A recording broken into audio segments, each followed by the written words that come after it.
2 साल से जायद अरसे की शदीद सियासी कशमकश है और उतार चढ़ाव, जिसके बाद इलेक्शन कल होने जा रहा है। आप अगर वोट नहीं करते तो आपके पास कंप्लेंट का भी हक नहीं है। लीडरशिप ने मजमूई तौर पर इंतखाबी मुहिम के लिए इसको इग्नोर किया। हमारी सोसाइटी एक तो ये कि पोलराइज सोसाइटी हो चुकी है। तो बिलावल साहब के लिए कल का दिन बहुत अच्छा है। He is also number 9 personality.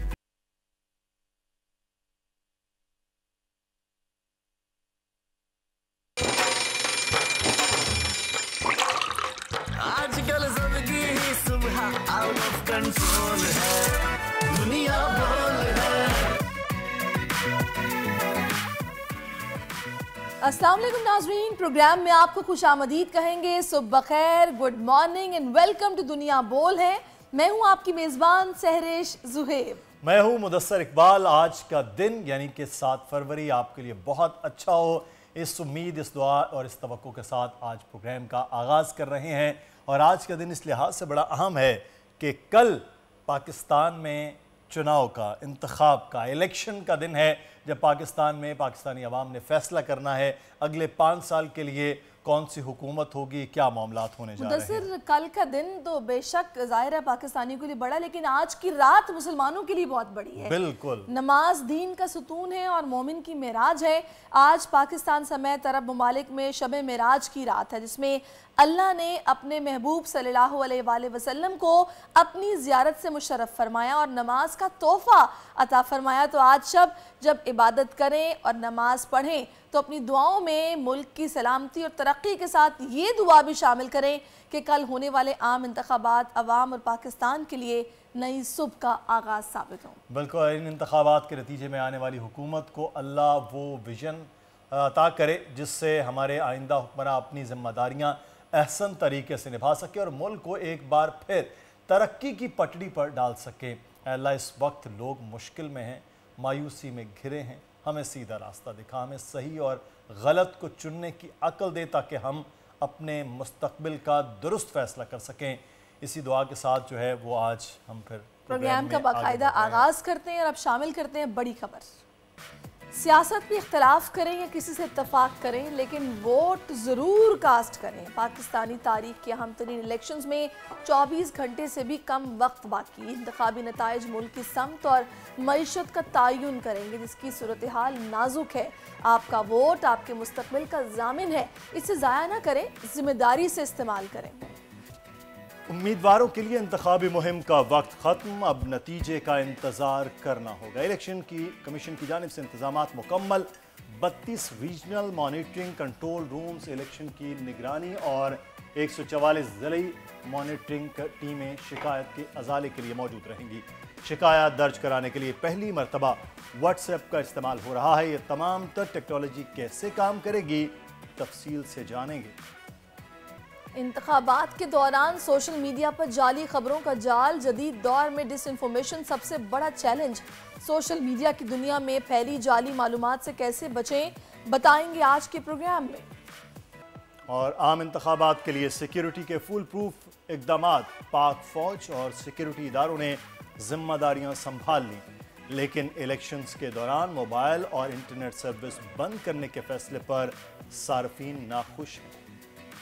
जी, ये वो तमाम बड़ी खबरें जिन पर डिटेल में हम बात करेंगे। अच्छा मुदस्सर, दरमियान में कुछ ऐसी खबरें भी आई थी कि नहीं ऐसा कुछ नहीं होने जा रहा, ना मोबाइल बंद होंगे, ना इंटरनेट बंद होगा, सब खुला होगा। अभी भी जो है वो जुज़वी मामलात कहा जा रहा है, लेकिन अब देखते हैं कि फाइनल फैसला, क्योंकि इलेक्शन कमीशन के ऑर्डर्स अब चलने हैं और जो इलेक्शन कमीशन कहेगा तमाम इदारों को वही करना है, क्योंकि अब सारी चीज़ें इलेक्शन कमीशन के अंडर ही चलेंगी इलेक्शन के डे में। तो देखते हैं कि सोशल मीडिया का और इंटरनेट का मामलात किस तरह से जुड़ते हैं, लेकिन बहरहाल सोशल मीडिया को चलते रहना चाहिए। बिल्कुल, ट्रेंड्स में भी अगर हम मुदस्सिर देखें ना, तो हमारा जो इलेक्शन 2024 है ये टॉप ट्रेंड बना हुआ है और ये कल से ही ट्रेंड कर रहा है। कौमी असम्बली की 265 और सूबाई असम्बलियों की 590 नशिस्तों पर इंतखाब जो कि कल होगा। कौन होगा नया हुक्मरान और अवाम किसका करेंगे इंतखाब। कौमी असम्बली के उम्मीदवारों की मजमूई तादाद 5254 है। सूबाई असम्बलियों के लिए 12,853 उम्मीदवार मैदान में हैं। 12 करोड़ 85 लाख से जायद वोटर्स हक़ राय दही इस्तेमाल करेंगे और सारिफीन अपनी अपनी सियासी जमातों की हिमायत में पोस्ट करते हमें दिखाई दे रहे हैं। आपने वैसे किया बात है वैसा कोई पोस्ट?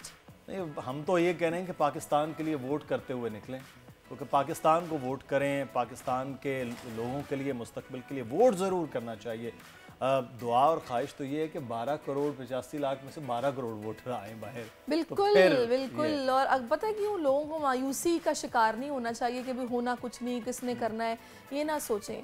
जब हम इनफरादी तौर पे अपनी जिम्मेदारी निभाएंगे ना, हाँ, तो वो लोग जीत जाएंगे जो आप नहीं चाहते कि जीतें। बिल्कुल सही बात। वोट ज़रूर डालिए, वोट दें, बाहर निकलें, अपने हक के रायदही इस्तेमाल करें, जिसको आपका दिल करता है वोट दें, लेकिन पाकिस्तान का ज़रूर सोचें सबसे पहले, क्योंकि सबसे पहले पाकिस्तान है हमारे लिए, तो पाकिस्तान का फ्यूचर है। तो कल को अगर कोई ऐसा शख्स जीत कर आ जाए तो फिर आप ये नहीं हो रहा तो फिर गिला बनता नहीं है। 2 साल से ज़ायद अरसे की शदीद सियासी कशमकश है और उतार चढ़ाव, जिसके बाद इलेक्शन कल होने जा रहा है और तैयारियां उसकी भरपूर तरीके से हमने देखी हैं, इलेक्शन कमीशन ने भी की हैं, हमारे कानून नाफिज करने वाले इदारे भी इस वक्त प्रॉपरली अपनी पोजीशन संभाल चुके हैं। सामान की तरसील का अमल जो कि कल हमने देखा कि वो भी उसका भी अमल शुरू हुआ। और दूसरा हम ये भी देख रहे हैं मुदस्सिर सारी सूरत हाल के अंदर कि 2 दिन की छुट्टी जो कि स्कूल्स को बंद किया गया था कि आराम से इलेक्शन के हवाले से मॉनिटरिंग का एक सहरिश बड़ा ज़बरदस्त है। मेरे नाज़रीन से मॉनिटरिंग के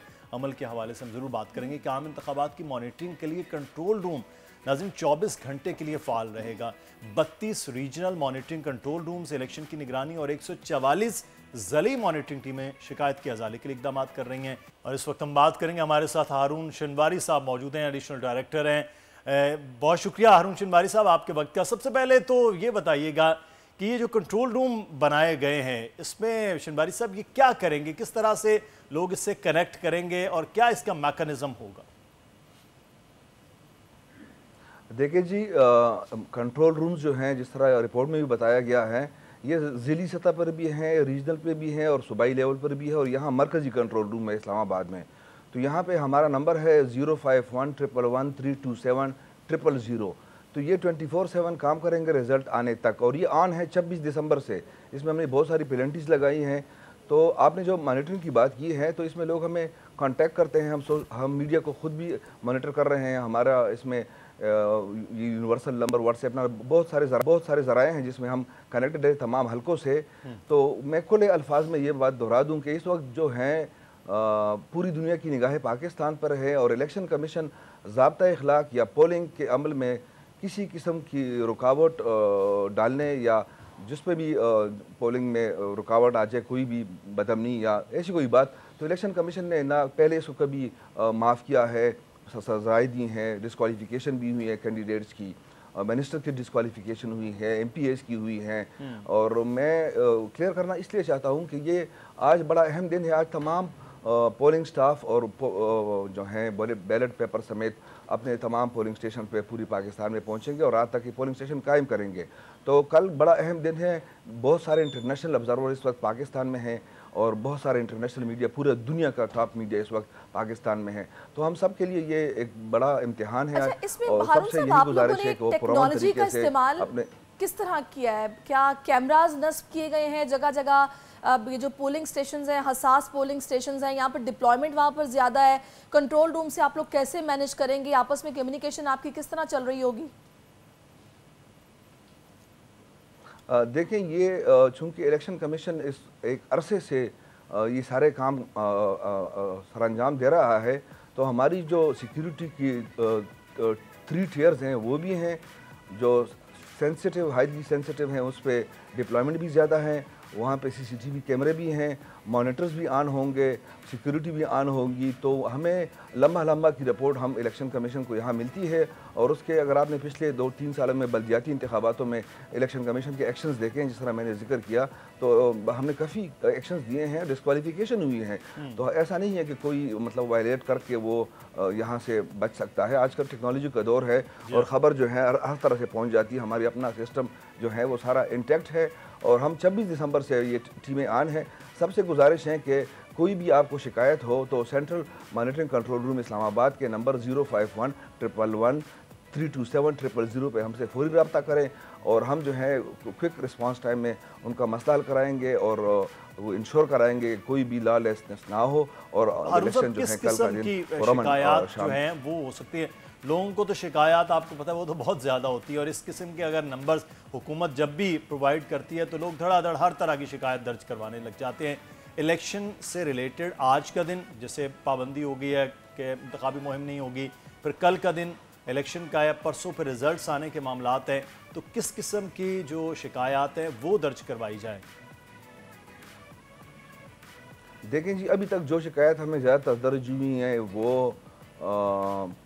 वोट के हवाले से है। तो वोट, अब हमारा मसला ये है, हमारी कौम का 13 करोड़ अराउंड हमारी वोट्स हैं, 12 करोड़ 85 लाख, जिसमें 5 करोड़ 93 लाख ख़वातीन हैं और 6 करोड़ 92 लाख जो है मर्द हैं। तो बहुत बड़ा, दुनिया का 5वां बड़ा मुल्क है आबादी के साथ और इतने बड़े वोटर्स के साथ। तो हम बार बार कह रहे हैं कि आप अपने वोट को आज ही चेक कर लें, अभी से 8300 पर अपना CNSC नंबर भेज दें विदाउट स्पेस, ताकि आपको अपने पोलिंग स्टेशन का पता चल जाए। तो कल सुबह जब आप 8 बजे रवाना होंगे तो आपको एग्जैक्ट आप अपने पोलिंग स्टेशन का पता होगा। तो एक लोग अपने वोट चेक करने के लिए उनको पता नहीं होता कि वोट मेरा कहाँ है, कैसे चेक करना है। तो ये किस किस्म की शिकायत आ रही हैं पोलिंग स्टेशन के हवाले से। तो पोलिंग स्टेशन अब ये 8300 पे आ चुका है। तो आज ही से कल का इंतज़ार ना करें, क्योंकि कल जब 12-13 करोड़ लोग फिर चेक करते हैं एक साथ, फिर वो शायद उनको मसला हो, पहले से चेक करना चाहिए। अब कौम की भी आदत है कि हम बिजली का बिल भी आखिरी दिन ही जमा कराते हैं, तो आज ही चेक करा लें आप अपने पोलिंग स्टेशन का, और सुबह मॉर्निंग में आएँ, क्योंकि बाद में रश बढ़ जाती है। तो सबसे गुजारिश है कि सुबह 8 बजे से पोलिंग 5 बजे तक बिला तातुल जारी रहती है, तो 8 बजे ही आप तशरीफ लाएँ ताकि आप तसल्ली से अपना वोट डाल सकें। बाकी कमीशन के इंतजाम इस्तेमाल किया जा रहा है, ये इस्तेमाल किस तरह से किया जा रहा है? व्हाट्सएप का इस्तेमाल इस तरह से किया जा रहा है कि हमने उसको, जिस तरह आपको पता चल गया है, हमने इसको 26 दिसंबर से ऑन किया हुआ है और काफ़ी सारे मतलब अखबारों में और जगह जगह पे इसको बता रहे हैं। तो लोग इस पर काफ़ी सारे कांटेक्ट कर रहे हैं, और उसमें ये फीचर है जो इलेक्शन कमीशन ने पहली मरतबा इस्तेमाल किया है कि मतलब अपने वीडियो भेज रहे हैं शिकायत। अब जिसके घर के पास वॉल चैकिंग हुई वो भी शिकायत भेज रहा है, तो हम फ़ौरन उसको ख़त्म कराए थे, क्योंकि वॉल चैकिंग बैन है, पेनाफ्लेक्सिस बैन है, होर्डिंग्स बैन है। तो अभी तक हम अराउंड 13,500 जो है ना पेनाफ्लेक्सिस होर्डिंग्स वगैरह, तो ये शिकायत होती हैं। ये कारकुनों के आपस में जो होती है गर्मा गर्मी, ये हमारे मुल्क की सियासी कल्चर का एक हिस्सा है। तो इस बारे में एक दूसरे के खिलाफ शिकायत होती हैं अपने, और यही चीज़ें इसमें आ रही हैं। तो उसमें वो वीडियो भेज रहे हैं। अब इसमें जो हैं गोयाई से महरूम अफराद, उनके लिए भी हमने साइन लैंग्वेज में स्पेशल इंटरप्रेटर EMCC में बिठाया हुआ है कि अगर कोई गोयाई से महरूम अफराद हैं, हमारे अफराद बाय माजूर, तो वो अपनी वीडियो बना ले अपनी कंप्लेंट की, तो उस व्हाट्सएप के ज़रिए हम उनको जवाबात दे रहे हैं सबको। तो उनके लिए ये फीचर भी है। तो हमारी तमाम इंतजाम मुकम्मल है। बस कौम से गुजारिश ये है कि सुकून और इत्मीनान से कल पोल करें। ख़ासकर ख़वातीन, बहुत बड़ा हिस्सा है, 5 करोड़ 93 लाख बहुत बड़े ख़वातीन का है। तो वो वोट, क्योंकि ट्रेडिशनली ख़वातीन का हिस्सा कम रहता है पोलिंग में, तो इनसे गुजारिश है कि कल अपना वोट ज़रूर पोल कराएं, क्योंकि डिसीजन मेकिंग में जो 5 साल हुकूमत कल बनने जा रही है, जिसने तमाम बड़े बड़े फैसले करने हैं, और टमाटर और प्याज के नरखों से लेकर घी आटे के नरखों से लेकर फॉरेन पॉलिसी, एजुकेशन और बहुत सारे इकनॉमिक पॉलिसीज़ का करना है। तो उसमें कहते हैं कि आप अगर वोट नहीं करते तो आपके पास कंप्लेंट का भी हक नहीं है। तो देखें, कल वो दिन है, इख्तियार का दिन है, वोट का दिन है। तो आप करें, वोट डालें, तो फिर आपको कंप्लेंट का भी हक होगा। बिल्कुल। अच्छा शनवारी साहब, एक चीज़ मैं आपसे जानना चाहूँगा, जो इंतखाबी मुहिम है वो रात 12 बजे ख़त्म हो गई है, लेकिन बहुत सी कुछ ऐसी इत्तलात हैं, ये मैं सवाल जो मुझसे किया गया, तो मैंने कहा कि आज हम पूछते हैं ज़िम्मेदारान से कि आज कुछ लोगों ने अपने कन्वेंशन रखे हैं, अपने जो पोलिंग एजेंट्स हैं उनकी मीटिंग्स रखी हैं, उनके साथ चीज़ें रखी हैं। तो क्या जो इंतखाबात लड़ने वाले हैं उनकी बजाय उनके साथी किसी किस्म की ऐसी एक्टिविटीज़ रख सकते हैं? कोई कदगन होती है क्या? इसका मैकेनिज्म है कि जो पाबंदी के बाद अगला दिन यानी कि आज का दिन है? देखिए, लॉ बहुत क्लियर है। कल रात 12 बजे, नहीं 6 फरवरी को कल रात 12 बजे किसी किस्म की सियासी जो है इलेक्शन के हवाले से नहीं हो सकती। अब वो जो भी इन्होंने रखी हुई हैं कन्वेंशन, तो आपको पता है कि कानून अपना रास्ता इख्तियार करेगा। वहाँ पे हमारी मॉनिटरिंग टीमें हैं, डिस्ट्रिक्ट मॉनिटरिंग ऑफिसर हैं, DRO हैं, RO हैं, डिस्ट्रिक्ट इलेक्शन कमिश्नर हैं, तमाम अजला में। तो definitely we will be taking actions against those who are violating this law. कोई भी आप नहीं कर सकते इसी तरह की कोई भी कंपेनिंग। आज जो है आपने पीसफुली रहना है, क्योंकि कल बड़ा दिन है, तो इसीलिए कानून में जो ये रखा गया है तो इसकी एक लॉजिक है, एक मंतिक है कि आप एक दिन आराम कर ले ताकि तमाम वोटर्स और तमाम कौम तो कल वोट के लिए। अच्छा, तो आज जो भी ऐसा करेगा हम एक्शन लेंगे। सही। अभी जिस तरह से ये तकरीबन 144 ज़िले की मॉनिटरिंग टीमें हैं जो शिकायत के अजाले के लिए मौजूद हैं, टेक्नोलॉजी का भरपूर इस्तेमाल हो रहा है, व्हाट्सएप को आप लोग इस्तेमाल कर रहे हैं, तो ये इलेक्शंस पिछले इलेक्शंस की निस्बत कितने मुख्तलिफ होंगे, या फिर आपकी ज़ाती तौर पे ऑब्जर्वेशन क्या है, कितना स्मूथली ये प्रोसेस अपने अंजाम को पहुंचेगा इतनी मॉनिटरिंग के बाद? देखें, अब हमारे लिए इलेक्शन कमीशन के लिए सिर्फ साफ शफाफ और गैर जानिबदाराना नहीं, अब हालात के साथ हमारे लिए ये भी बड़ा अहम होता गया है जो पिछले 2-3 साल में हमने बाई इलेक्शंस कराए हैं और लोकल गवर्नमेंट इलेक्शंस, कि यहाँ हमारे मुल्क में ये जो आपस के झगड़े होते हैं कारकुनों की, ये काफ़ी सारे रहते हैं पोलिंग स्टेशंस पे। तो इस मॉनिटरिंग सिस्टम को मजबूत बनाने के लिए और ज़िम्मेदारों को उनके खिलाफ एक्शन लेने के लिए ये सारे टीमें और ये सारी वो किए ताकि कोई फिर बच ना सके। आपके पास पूरी एविडेंस हो, हमारे पास वीडियो भी होती है। तो ये जो ये सारे सिस्टम बनाए हैं पिछले इलेक्शन से आप बात करी कि मॉनिटरिंग के हवाले से, तो 2018 में मॉनिटरिंग का हमारा इतना मजबूत निज़ाम नहीं था। और अभी आप देखें ना, जो अभी आपने फिगर्स गिनाए हैं, अब उसमें मजीद इजाफा हो चुका है। 175 उम्मीदवारों को फाइन्स हो चुके हैं, डिस्क्वालिफिकेशन के केसेस भी आए हैं, वार्निंग्स भी जो हैं वो 300 तक पहुंच गई हैं, और ये जो नोटिस इशू हुए हैं इन सब पे कार्रवाइयाँ हो रही हैं 650 तक। तो इसमें रिट ऑफ स्टेट, आइन की रिट जो है वो ज़्यादा इस्टेब्लिश हो रही है, और जो भी वायलेशन आज करेगा और ख़ासकर कल पोलिंग के दिन, तो फिर आप देख लेंगे कि इलेक्शन कमीशन भरपूर उन पर एक्शन लेगा। तो यही होता है, देखें पनिशमेंट का मकसद ये होता है, हर लॉ में उसकी लॉजिक यही होती है कि वो एक डेटरेंस होता है। जो आप किसी को डिस्क्वालीफाई करते हैं या किसी वायलेशन पे उसको फाइन करते हैं, तो आप बाकी को कहते हैं कि ये कानून है और अगर आपने एहतराम नहीं किया तो आप डिस्क्वालीफाई हो सकते हैं। तो कमीशन ये करता आ रहा है और इंशाल्लाह हम चाहते हैं कि कोई वायलेशन ना हो, अगर हुई तो हम भरपूर एक्शन लेंगे, किसी के खिलाफ नरमी नहीं होगी और अक्रॉस द बोर्ड एक्शन होगा। तो EMS के हवाले से कल 5 बजे तक तो इलेक्शन होगा और इलेक्शन की शिकायत हो सकती है, और उसके बाद जब रिजल्ट्स हैं उसका इंतज़ार होगा। अब बहुत से ऐसे इलाके हैं जहाँ पर धुंध इलेक्शन के रिजल्ट के हवाले से बड़ी माजी में एक नत्थी कर दी गई, तो ये सर्दी और ये चीज़ें ऑटोमेटिकली लेट तो होता है। कुछ पहाड़ी इलाके, दूर दराज के इलाके हैं इलेक्शन के रिजल्ट्स के हवाले से, तो क्या मैकेनिज़्म EMS का आपके कंट्रोल रूम से शिकायत से जुड़ा हो कि अगर कहीं पर देर हो रही है तो ये क्या तरीक़ाकार होगा कि वो फौरी तौर पर उन रिजल्ट्स के बारे में मालूम हो पाए? जी बिल्कुल, आपने धुंध की बड़ी मानी खेज बात की है, और मैं इसको क्लियर कर दूं कि धुंध और डस्का के मामले पे हुआ था, इलेक्शन कमीशन ने उस पर भरपूर एक्शन लिया था। वो धुंध वाले जो हैं वो सारे बड़ा सख्त एक्शन, बड़ा जबरदस्त एक्शन था। आरिफ साहब, बहुत सारे ऑफिसर्स की मोबाइल की बैटरीज भी डाउन हो गई थी कि फोन बंद हो गया है। जी जी जी जी जी, मैं उस पूरे प्रोसेस का हिस्सा था जिस वक्त ये सब कुछ हो रहा था, तो मुझे सारे याद हैं। तो इस बार अब हम किसी धुंध को नहीं आने देंगे, किसी की रुकावट, और उसमें भी हमने ज़िम्मेदारों को भरपूर सज़ा दी हैं। जो उसमें D10 जो भी वहाँ पे लोग थे, ज़िम्मेदारान थे, उसको सज़ाएँ हैं। उनके केसेस अभी सुप्रीम कोर्ट में चल रहे हैं, हमारी उन्होंने अपील किया हुआ है। तो अभी जो आप EMS की बात कर रहे हैं, EMS एक सीधा सादा और एक जामे सिस्टम है जिसमें कनेक्टिविटी की आप बात कर रहे हैं। तो जहाँ पे प्रिजाइडिंग अफसर मोबाइल, जब प्रिजाइडिंग अफसर आप देख लेना, आम आदमी के लिए चूँकि प्रिजाइडिंग अफसर और रिटर्निंग अफसर का फ़र्क जानना बड़ा ज़रूरी है, क्योंकि इस वक्त पूरी आपके चैनल से पूरी दुनिया हमें देख रही हैं।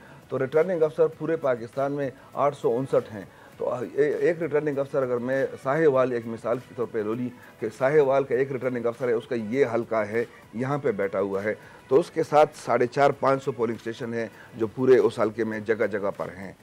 तो जो EMS से शाम को रिज़ल्ट आएगा, तो जहाँ पे नेशनली बात है कि कनेक्टिविटी उसने तस्वीर लेनी है, फॉर्म 45 प्रिजाइडिंग अफसर बनाता है उस पर रिज़ल्ट अपने पोलिंग स्टेशन का, और फॉर्म 47 पे रिटर्निंग अफसर जो उस पूरे हल्के का बनाता है जिसमें हार जीत का फैसला होता है। तो इन दोनों में प्लीज़ ज़रा फ़र्क रखिए कि फॉर्म 45 प्रिजाइडिंग अफसर बनाएगा, उसकी तस्वीर लेगा, तमाम कैंडिडेट तस्वीर से पहले तमाम पोलिंग एजेंट साइन करेंगे, उसकी तस्वीर जब लेगा EMS में तो वो रियल टाइम में आ जाती है रिटर्निंग अफसर के पास, और उसमें कोऑर्डिनेट्स आ जाते हैं कि ये किस मकाम से लिया गया और किस टाइम पे लिया गया।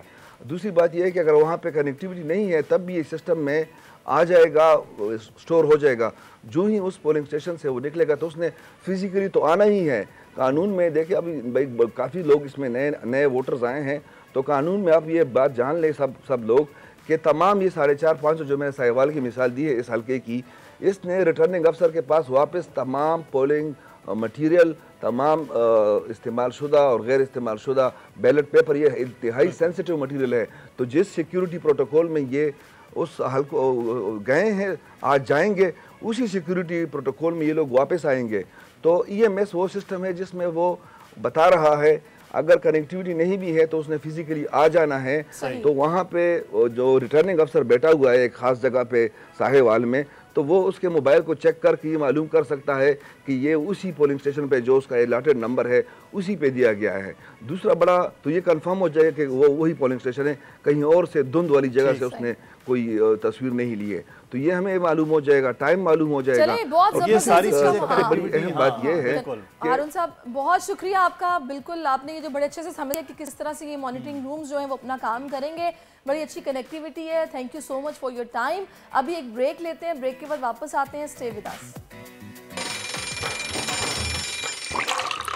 आजकल जिंदगी ही सुबह आउट ऑफ कंट्रोल है, दुनिया बोल है, तेरी दुनिया बोल है।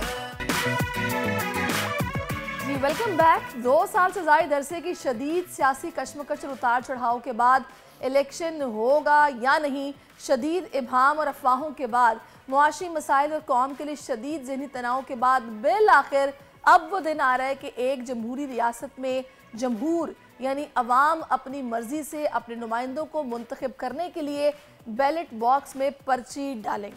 बिल्कुल, और कल रात 12 बजते ही मुल्क भर में जो है इंतखाबी मुहिम ख़त्म हो चुकी है। आज से पूरे मुल्क में सिक्योरिटी के इंतहाई सख्त इंतजाम हैं। नाज़रीन, स्कूलों में, कॉलेजेस में छुट्टियाँ हैं, बैंक और दीगर सरकारी इदारों में भी काम तकरीबन ख़त्म हो चुका है और कल छुट्टी होगी और बस पूरी कौम आम इंतखाबात 2024 से सिर्फ चंद घंटे की दूरी पर है। आज की रात अहम रात होगी। इलेक्शन कमीशन का अमला सख्त सिक्योरिटी में इंतखाबी सामान की तरसील शुरू करने वाला है और कल सुबह 8 बजते ही पाकिस्तान के 20 करोड़ से ज़ायद अफराद की किस्मत का फैसला होने जा रहा है।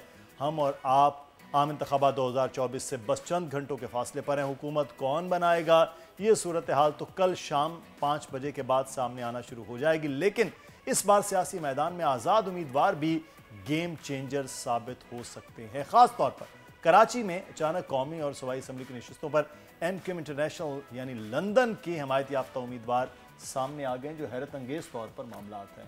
तो इंतखाबात की तैयारियां, इन मामलात के हवाले से हम बात करेंगे। हमारे साथ इस वक्त मौजूद हैं नज़ीर लगारी साहब, सीनियर सहाफ़ी तज्ज़ियाकार हैं। बहुत शुक्रिया लगारी साहब आपके वक्त का।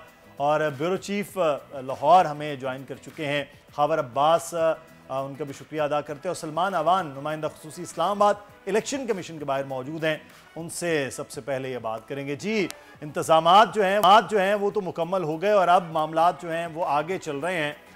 सलमान, क्या इलेक्शन कमीशन में आप गहमा गहमी देख रहे हैं सुबह सुबह?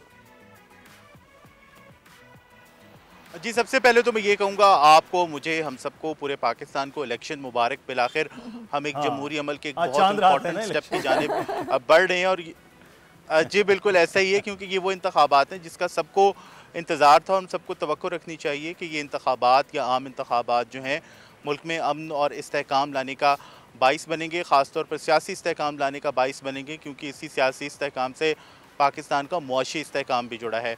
इस वक्त मैं मौजूद हूँ इस्लामाबाद में RO ऑफिस के बाहर, और ये बहुत इंपॉर्टेंट जगह है इस लिहाज से कि इस इलेक्शन का कल जितनी भी एक्टिविटीज़ होंगी पोलिंग के बाद या पोलिंग से पहले, उसका ये मरकज़ होगा। यहीं पर रिज़ल्ट जो हैं ख़ास तौर पर NA47 NA48 के रिज़ल्ट जो है वो कंपाइल होंगे।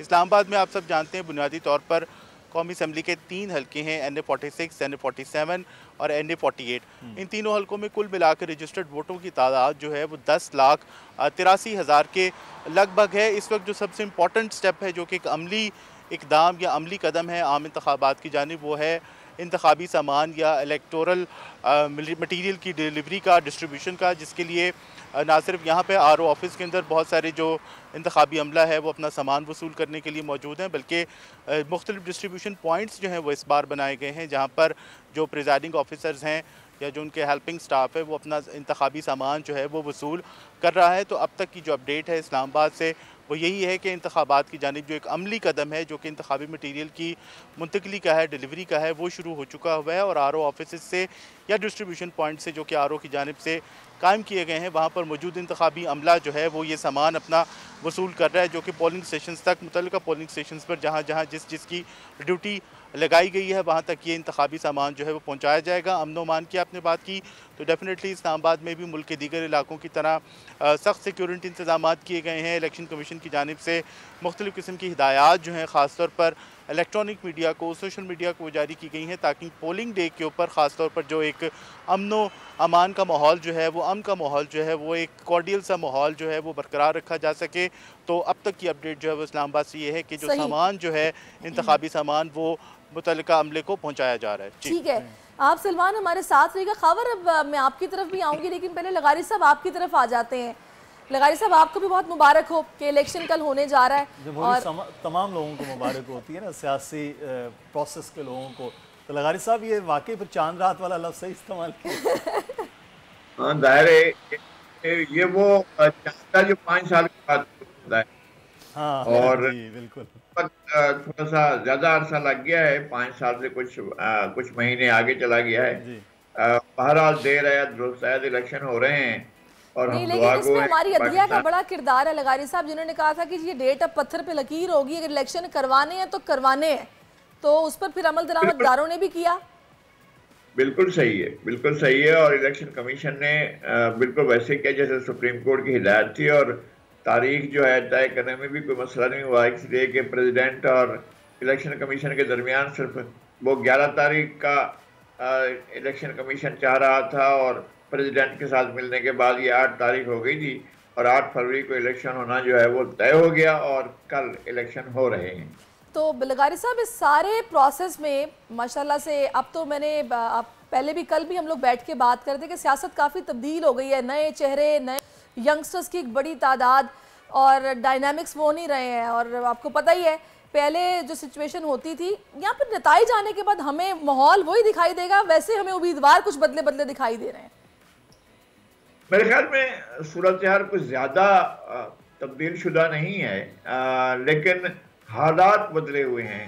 और जो 2018 के हालात थे वो बिल्कुल दूसरे थे, 2013 के हालात उससे बिल्कुल अलग थे, 2008 के हालात बिल्कुल मुख्तलिफ थे, इसी 2002 के भी हालात मुख्तलिफ थे। तो पिछले जो इतने अरसे के 22 साल का तजर्बा है हमारा, और इस दौरान में जो 4 इलेक्शन हुए हैं और ये जो है चौथे इलेक्शन होने जा रहे हैं, चौथे या 5वें, तो हम समझते हैं कि ये हम हमारी दुआ गो हैं कि ये इससे पाकिस्तान में सियासी मुआशी इस्तेहकाम आए और हम आगे बढ़ सकें। और जो लोग सियासत को ज़ाती जागीर समझते हैं उन्हें भी अल्लाह ताला होश दे और ज़ाती मसाइल ना बनाए, इसलिए कि ये मुल्क के मसाइल को जो है हम अगर ज़ाती अना के खोल में बंद करके बैठ जाएंगे तो मसाइल हल नहीं होंगे। हम सबको आगे बढ़ना है और हमें असल गोल अचीव करना है कि पाकिस्तान एक खुशहाल रियासत में के तौर पर आगे बढ़ सके। चलिए मुदस्सिर, मैं तो अपना वोट कास्ट करने नहीं जा सकूंगी, मेरा ख्याल आपका वोट बहुत दूर निकल आया है। अभी लगारी साहब इनका वोट चेक किया, खैरपुर में वोट इनका निकल आया है। तो ये अब मैंने तो कहा कि खैरपुर आप वोट सक्कर चला गया वोट मेरा, पता नहीं क्या हुआ, समझ नहीं आई। लेकिन हमारे साथ खावर अब्बास है, मेरा ख्याल है खावर भी लाहौर में ड्यूटी दे रहे होंगे और इनका वोट भी शायद फैसलाबाद में निकल आएगा। तो खावर पहले लाहौर की बात कर लेते हैं, फिर फैसलाबाद की भी आपसे बात करें, क्योंकि आप एक शहर में रह के 2 शहरों की सियासत और वहाँ के हालात बड़ी अच्छी तरह से जान रहे हैं। लेकिन लाहौर में पाकिस्तान मुस्लिम लीग नून और वर्सेस इंडिपेंडेंट कैंडिडेट्स जो PTI के हिमायत याफ्ता हैं, उनका मुकाबला चल रहा है। तो लाहौर की गहमा गहमी जो हमेशा होती है, क्या इस बार भी इलेक्शन की वैसी ही रही है गहमा गहमी? मुदस्सिर साहब, सबसे पहले आपको बता दूं कि बड़ी शिद्दत दिखाई दे रही है इन इंतखाबात में। अभी इलेक्शन कमीशन ने जो पोलिंग स्कीम जारी की है, लाहौर के हवाले से 44 हलकों के तकरीबन 4403 पोलिंग स्टेशंस बनाए गए हैं, जिनमें से 3540 पोलिंग स्टेशंस हसास करार दिए गए हैं, यानी 90% से ज़ायद। और 813 पोलिंग स्टेशंस को जो है वो इंतहाई हसास करार दिया गया। सिर्फ 50 पोलिंग स्टेशंस ऐसे हैं जो इलेक्शन कमीशन की नज़र में नॉर्मल करार दिए गए हैं। तो इससे अंदाज़ा लगाया जा सकता है कि इस वक्त सियासी गहमा गहमी अपने कितने अरूज पर है। और पाकिस्तान की जो बड़ी सियासी जमातें हैं उनकी लीडरशिप जो है वो लाहौर में मौजूद थी। मुस्लिम लीग नून है, उसकी लीडरशिप नवाज शरीफ साहब, मरियम नवाज साहबा, हमज़ा साहब और शहबाज शरीफ साहब यहाँ पर जलसे रैलियाँ उन्होंने लाहौर में मुनक्कद की और तकरीबन पंजाब भर के अलावा जो है मुल्क भर में 20 तकरीबन जो है वो जलसे मुनक्किद किए मुस्लिम लीग नून ने। जबकि बिलावल भुट्टो हैं चेयरमैन पीपल्स पार्टी, वो हल्का N 127 से इंतखाबात में हिस्सा ले रहे हैं, तो उनकी जानिब से भी जो है वो लाहौर समेत मुल्क भर में तकरीबन कोई 30 से ज़ायद जलसे किए गए। और जो पाकिस्तान पीपल्स पार्टी की जितनी लीडरशिप है, शैला रज़ा है, शीरी रहमान है, शर्मिला फ़ारूकी हैं, नासिर शाह हैं, आसिफ अली जरदारी बजाते ख़ुद, आसफा भट्टो साहबा, वो तमाम जो है वो लाहौर में मौजूद थे और उन्होंने भरपूर तरीके से जो है वो बिलावल साहब की कैंपेन की। जबकि दूसरी जानिब जो नई जमात है IPP, उसके मरकज़ी रहनुमा भी लाहौर से इलेक्शन में हिस्सा ले रहे हैं। अलीम खान जो सदर हैं उसके, वो भी लाहौर से हिस्सा ले रहे हैं। उन्होंने भी भरपूर किस्म के जलसे जुलूस और इंतखाबी रैलियाँ की। जबकि जो जहांगीर तरीन साहब हैं उन्होंने जनूबी पंजाब को अपना मरकज़ बनाए रखा। मुस्लिम लीग नून की जानिब से मुल्तान में कोई जलसा मुनक्किद नहीं किया गया, शायद इसलिए भी कि वहाँ पर जहांगीर तरीन साहब के साथ उनका सीट एडजस्टमेंट है। दूसरी जानिब जो लाहौर की सियासत है उसमें देखा जाए तो 2 नशिस्तें ऐसी हैं जिन पर सीट एडजस्टमेंट मुस्लिम लीग नून पहले ही कर चुकी है, उन चौधरी साहब की और जो है वो अलीम खान साहब की, और कुछ सीटों पे जो है वो कायदीन खुद हिस्सा ले रहे हैं। तो बड़ी गहमा गहमी है इस हवाले से देखा जाए लाहौर में। हमने ये देखा कि बिलावल जो है वो सबसे पहले उन्होंने शुरुआत की थी, माहौल बनाना शुरू किया था। हम तभी डिस्कस करते रहे कि नून लीग उस तरह नजर नहीं आ रही है। मैं भी देख रही हूँ ये सलमान मुसलसल मोबाइल में लगता है कुछ खास खबर इनके पास आ गई है, खबरें आ गई है, क्या है हमें भी बताएं।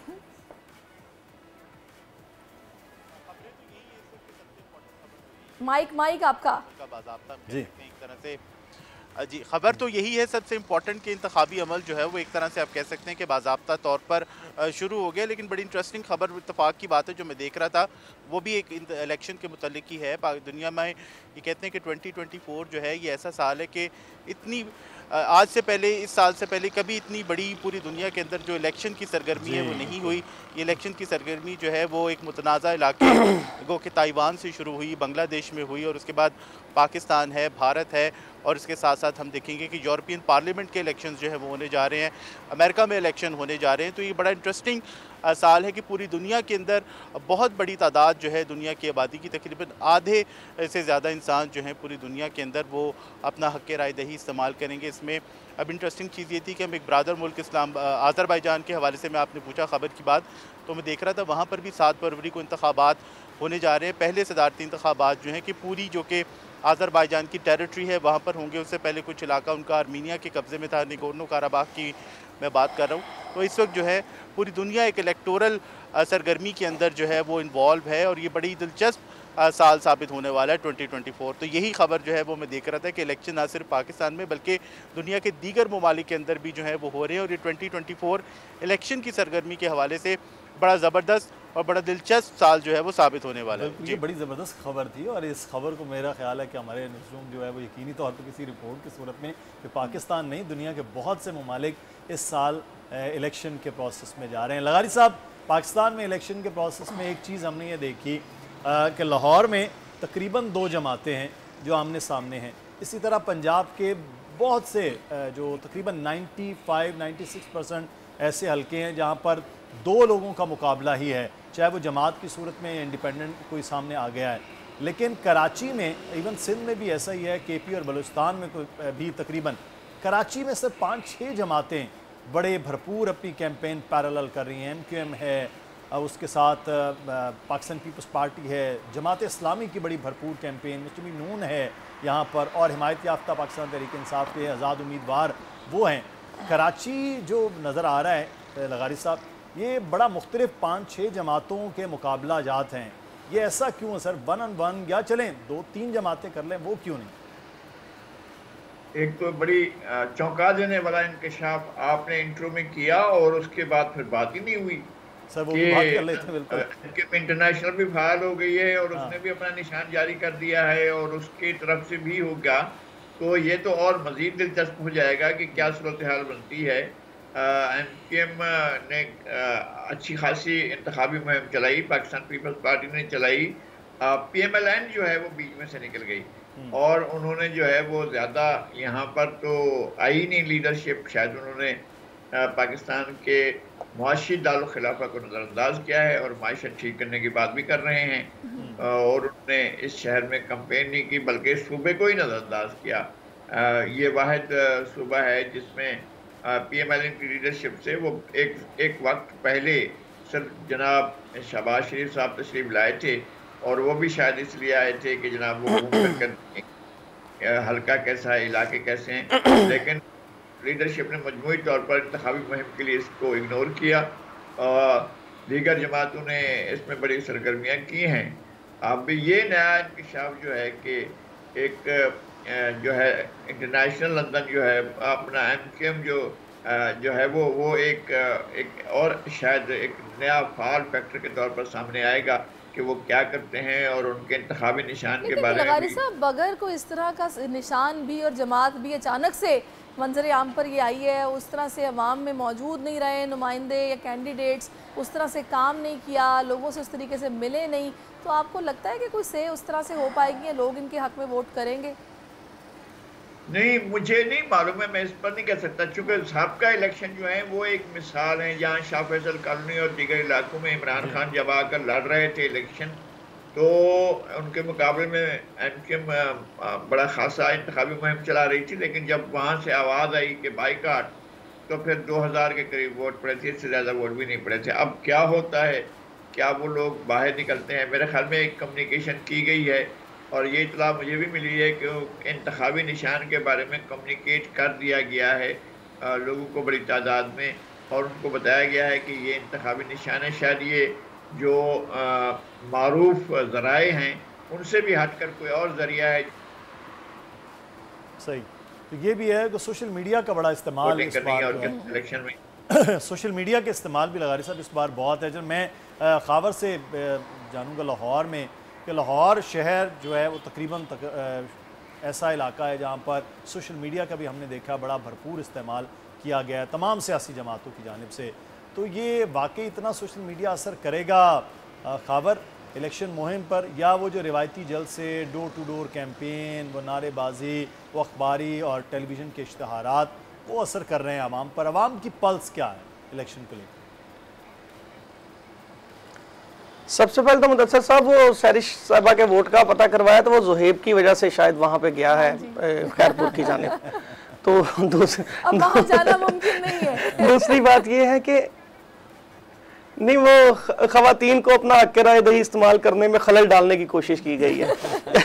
तो सारी साहब मुदस्सिर साहब बिल्कुल सोशल मीडिया का एक बड़ा अहम किरदार है इस वक्त जो है वो। आप देखें कि बहुत सारी कैंपेन्स, अभी आप कोई भी सोशल मीडिया का प्लेटफॉर्म इस्तेमाल करते हैं, जैसे ही आप कोई भी ऐप खोलते हैं अपने मोबाइल के अंदर, आप देखते हैं वहाँ पर आपको सियासी जमातों के बाकायदा तौर पर इश्तिहार, पेड इश्तिहार कमर्शियल दिखाई देते हैं। इवन के जो हमारी मजहबी जमातें हैं, जमात इस्लामी के इश्तिहारात आपको दिखाई दे रहे हैं।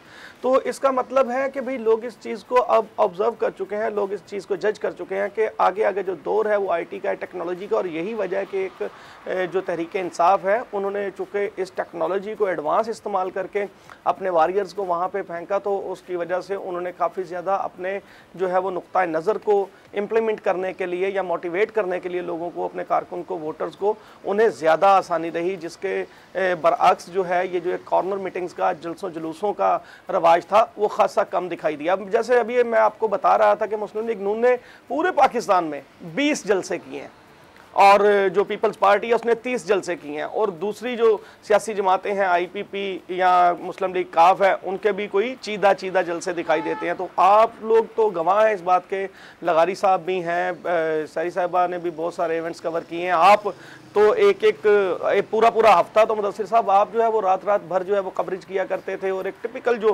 कैंपेन होती थी हल्कों की, कॉर्नर मीटिंग्स की, वो दिखाई देती थी। अब तो क्या किया जा रहा है, सोशल मीडिया ग्रुप्स बना दिए गए हैं, व्हाट्सएप ग्रुप बना दिए गए हैं, और कोई बहुत ज़्यादा अगर परेशानी है कि लोगों को आने जाने में अगर दिक्कत है तो वो वहीं से ऑनलाइन ऐप के ज़रिए से उस जलसे में, उस कॉर्नर मीटिंग में जो है वो शिरकत कर रहे हैं। इसी वजह से अब आप देखें कि तमाम सियासी जमातों ने अपने अपने जो सोशल मीडिया विंग्स हैं उन पर भरपूर तरीके से काम स्टार्ट कर दिया है, भरपूर तरीके से चीज़ें शुरू कर दी हैं। जैसे पीपल्स पार्टी है, उन्होंने शर्जील मेमन साहब को सोशल मीडिया का हेड बना दिया। मरियम नवाज साहिबा ने जो है वो अपनी पार्टी के अंदर काफ़ी ज़्यादा सोशल मीडिया को एक्टिवेट किया है। इसी तरह से IPP ने अपना एक सोशल मीडिया विंग बनाया। तो अब ये तमाम जमातें इस्तेमाल किया, सीधा सीधा जलसे किए हैं, वो जो एक तासुर नून लीग के हवाले से बना दिया गया था मुखालिफ जमातों की जानिब से कि जी सिलेक्शन हो गई है, तो लोगों ने तो फिर ये तासुर भी लिया कि भाई जब सिलेक्शन हो गई है तो उनको क्या जरूरत थी फिर उस तरह कैंपेन करने की जिस तरह बाकी जमातें कर रही हैं, तो शायद इसलिए नहीं की गई है। क्या सोच क्या रखते हैं अवाम इस हवाले से? देखिए सर साहब, जब भी इंतखाबात का अमल शुरू होता है तो इससे पहले हर एक जमात ने अपना एक जो है वो मैनिफेस्टो बनाना होता है, हर एक जमात ने अपना एक बयानिया बनाना होता है। और हमेशा सियासत जो है वो ख़ुसूसन हमारे मुल्क में या हमारे जो इर्द गिर्द के ममालिक हैं, एशिया का जो एक कल्चर है, यहाँ पर बयानिए पे ही काम चलता है ना। लोग पंजाबी में कहते हैं कि जिसको जो है वो एक हवा बना देनी, उसको इस्तेमाल करते हैं। तो देखा जाता है कि वोटर किस चीज़ से अट्रैक्ट होता है। बाज़ औक़ात ऐसा होता है कि वोटर्स हमारे यहाँ बहुत कम तबका ऐसा है जो इंफ्रास्ट्रक्चर पे बात करता है, जो टेक्नोलॉजी पे बात करता है, जो तालीम पे बात करता है, जो सेहत पे बात करता है। ज़्यादातर कल्चर जो है वो हमारे यहाँ धड़ों का कल्चर भी चलता है। भैया आपको एक धड़े के साथ आप लोग खड़े हुए हैं तो बस आपको उसी की बात करनी है, चाहे उसकी परफॉर्मेंस है या नहीं है। इसी तरह से इन धड़ों को जो है वो अपने पाया, धड़ों के नज़रिए को पाया तकमील तक पहुँचाने के लिए फिर एक बयानिया पकड़ा जाता है, उसी बयानिए पे काम किया जाता है। अगर तो दूसरी जमातों का ये मानना है कि किसी जमात को जो है वो सिलेक्ट कर लिया गया है तो वो इंतखाबात में क्यों जा रहे हैं, इंतखाबात में उनका जाना इस बात की उम्मीद जाहिर करता है कि उन्हें किसी न किसी हद तक इस बात पे उम्मीद है कि इंतखाबात या वोट की पर्ची के जरिए से चीज़ों को तब्दील किया जा सकता है। ये बिल्कुल मुमकिन है कि जो इंतजामी सतह पर अमूर होते हैं के हवाले से मैं लगारी साहब को इसमें गुफ्तगू में शामिल करूँगा। लगारी साहब, अभी भी बहरहाल टेक्नोलॉजी आ गई, सब कुछ आ गया, देही इलाकों की सियासत और शहरी इलाकों की सियासत का जो चलन है वो अभी भी मुख्तलिफ है। धड़ों की सियासतें, गद्दियों की सियासतें, ग्रुप्स की सियासतें, बरादरी की सियासतें एक तरफ चल रही होती हैं, बाकी मंशूर की और बयानिए की सियासतें वो शहरी इलाकों में अलग अलग है। तो यानी पाकिस्तान में दो तरह के इलेक्शन के सियासत और तर्ज तो अभी भी बाकी है सर। वो आपने पैसे वाली सियासत नहीं शामिल की उसमें सर, वो तो फिर दोनों जगह इस्तेमाल हो रही है। असल में बात यह है कि ये सबसे बड़ी मुसीबत उस वक्त खड़ी हुई थी जब इस मुल्क में गैर जमाती इंतखाबात हुए थे। बिल्कुल, इसलिए कि बेनज़रिया, बेख्याल इस तरह के लोग आ गए थे और इलेक्शन लड़ने के लिए। और क्योंकि जो सबसे बड़ा सियासी ग्रुप था MRD, उसने बाइकाट किया था, इसलिए मौका मिल गया था लोगों को कि जनाब आएँ और इस इलेक्शन में हिस्सा लें। उसके बाद सियासत तकरीबन इसी तरह कोशिश की गई कि उन्हीं लोगों को रखा जाए जो गैर सियासी लोग थे। हम बल्कि तमाम पार्टियों में उन लोगों को ज़्यादा अहमियत मिली है जिन लोगों ने गैर सियासी इंतखाबात में हिस्सा लिया था। इसकी तफसील कभी आपके साथ बैठकर मैं शेयर करूंगा कि कहाँ कहाँ किसको इक़्तिदार सिर्फ इस शर्त पर मिला था और अब तक मिलता है कि उनने 1985 के इलेक्शन में हिस्सा लिया था या नहीं लिया था। तो ये भी एक वो मयार रहा है। और फिर उसके बाद बिरादरी। चलिए लगारी साहब, बिल्कुल आपने सही कहा, वक्त की भी कमी है, हमें ब्रेक की तरफ भी जाना है और हम चाह रहे हैं कि सलमान जो काफ़ी देर से खड़े हैं इनको कुछ रिलीफ दिया जाए। बिल्कुल, जैसे उम्मीदवार खड़े हैं अभी तक वैसे सलमान भी खड़े थे। सलमान का भी शुक्रिया अदा करते हैं। लगारी साहब, आपका भी बहुत शुक्रिया, आप हमारे साथ मौजूद थे। और खबर अब्बास ब्यूरो चीफ लाहौर, आपका भी बहुत शुक्रिया। ब्रेक की जानिब हमें और ब्रेक के बाद वापस आते हैं। आजकल जिंदगी ही सुबह आउट ऑफ कंट्रोल है, दुनिया बोल है, दुनिया बोल है। जी वेलकम बैक। और इस बार ना इलेक्शन में दो नई चीज़ें नाज़रीन सामने आई हैं जिनका ताल्लुक बराह रास्त जो हम देख रहे हैं वो जिद्दत से है, टेक्नोलॉजी से है, क्योंकि सोशल मीडिया का दौर है और बहुत सारे हमारे जो कैंडिडेट्स उन्होंने इस पर कैंपेन सोशल मीडिया पर भरपूर तरीके से चलाई है। मुदस्सिर, आपने देखी है? बिल्कुल, सोशल मीडिया ही तो इस बार नज़र आ रहा है कि सबसे ज़्यादा लोग कहते हैं कि जनाब आपके जलसों में इतने लोग नहीं होते, आपकी कॉर्नर मीटिंग में करें यार लोग हमारे, हम इसलिए ज़्यादा इस पर जोर दिया हुआ है कि उसमें चीज़ें जो हैं वो सामने हैं। लेकिन एक और बड़ा मसला है सोशल मीडिया का, वो ये है कि इस सोशल मीडिया पर फेक न्यूज़ की भरमार, और इससे पहले भी, आज से पहले और आज का दिन गुजरेगा और उसके बाद फिर दोबारा फ़ौरी तौर पर चीज़ें भी होनी हैं। अब सोशल मीडिया के दौर में से इंतखाबी अमल से पहले इस प्लेटफॉर्म को इंतखाबी मुहिम और मुखालिफ की किरदार कुशी यानी दोनों चीज़ों के लिए इस्तेमाल किया जा रहा है। कैरेक्टर असैसिनेशन नहीं करनी चाहिए किसी की भी नहीं, लेकिन वो कह रहे हैं कि अपना आप बेहतर करना आप नहीं कर सकते तो दूसरे को नीचा दिखाने की कोशिश कर लें ताकि आप कुछ बड़े नज़र आएँ तो वो दूसरा बौना हो जाए। लेकिन इसके साथ साथ जो फेक न्यूज़ है ये एक बड़ा अमल है। फिर कल जब चल रहा होगा इलेक्शन का मामला तो वहाँ जो फेक न्यूज़ फैलेगी वो भी उसको कंट्रोल करना डिसइंफॉर्मेशन एक बहुत बड़ा चैलेंज है जो कि हम इस वक्त फेस कर रहे हैं। ऐसे में अगर हम इंडिविजुअली अपनी जिम्मेदारी का मुजाहरा करें और ऐसी कोई खबर जिसके बारे में आपको तस्दीक नहीं है कि ठीक है या गलत है उसको आगे आप ना रीशेयर ना करें। बिल्कुल, इस पर हम बात भी कर लेते हैं। Sadaf Khan social media expert हमारे साथ मौजूद हैं, उनसे बात करते हैं। सदफ खान, बहुत शुक्रिया आपके वक्त का। ये सोशल मीडिया का इस्तेमाल तो हमने देखा बड़ा भरपूर और इलेक्शन से पहले भी पार्टियां करी थी, लेकिन इलेक्शन के मुख्तलिफ चीज़ों के इस्तेमाल के लिए वो किया जा रहा है। लेकिन इसमें सबसे बड़ा इशू है डिसइंफॉर्मेशन और फेक न्यूज़ का, जो बहरहाल जब इस तरह की एक्टिविटी हो रही हो तो उसमें बड़ी तेज़ी के साथ स्प्रेड भी करती है। अब ये रोका जा सकता है इसको, या इसको कैसे डिफ्रेंशिएट हो कि ये फेक न्यूज़ है और ये नहीं है? इसको रोका तो बिल्कुल भी नहीं जा सकता। अनफॉर्चुनेटली हमें टेक्नोलॉजी की वजह से डिसइंफॉर्मेशन बहुत प्रोमिनेंटली नज़र आनी शुरू हुई है, लेकिन ऐसा नहीं है कि डिसइंफॉर्मेशन हमेशा से ही ह्यूमन सिविलाइजेशन को, सोसाइटीज़ को अफेक्ट नहीं करती थी।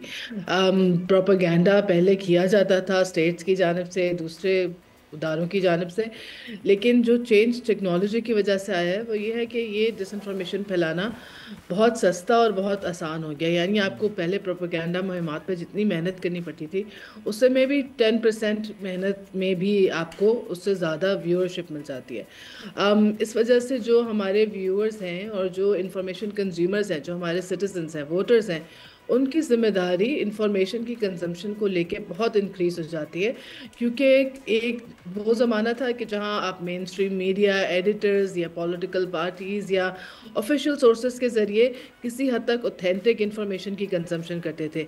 लेकिन सोशल मीडिया प्लेटफॉर्म्स पर हम और आप जैसे बहुत सारे लोग जो आपकी आवाम है, जो इंफॉर्मेशन प्रोफेशनल्स नहीं हैं और कुछ ऐसे अनासर जिनकी फ़ायदा है कुछ मखसूस नैरेटिव्स बिल्ड करने में, वो लोगों को मैनिपुलेट करने की कोशिश करते हैं। तो critical thinking, critical smart consumption of information, ये हम व्यूअर्स की, सिटीजन्स की जिम्मेदारियों में बढ़ गया। सोशल मीडिया एक्टिविस्ट हैं, मुझे ये बताइएगा कि हमने देखा कि अमेरिका में ये जो डिसइंफॉर्मेशन कैंपेन्स हैं या फिर सोशल मीडिया का इस तरह का इस्तेमाल है, उसने इलेक्शंस को काफ़ी इफेक्ट किया।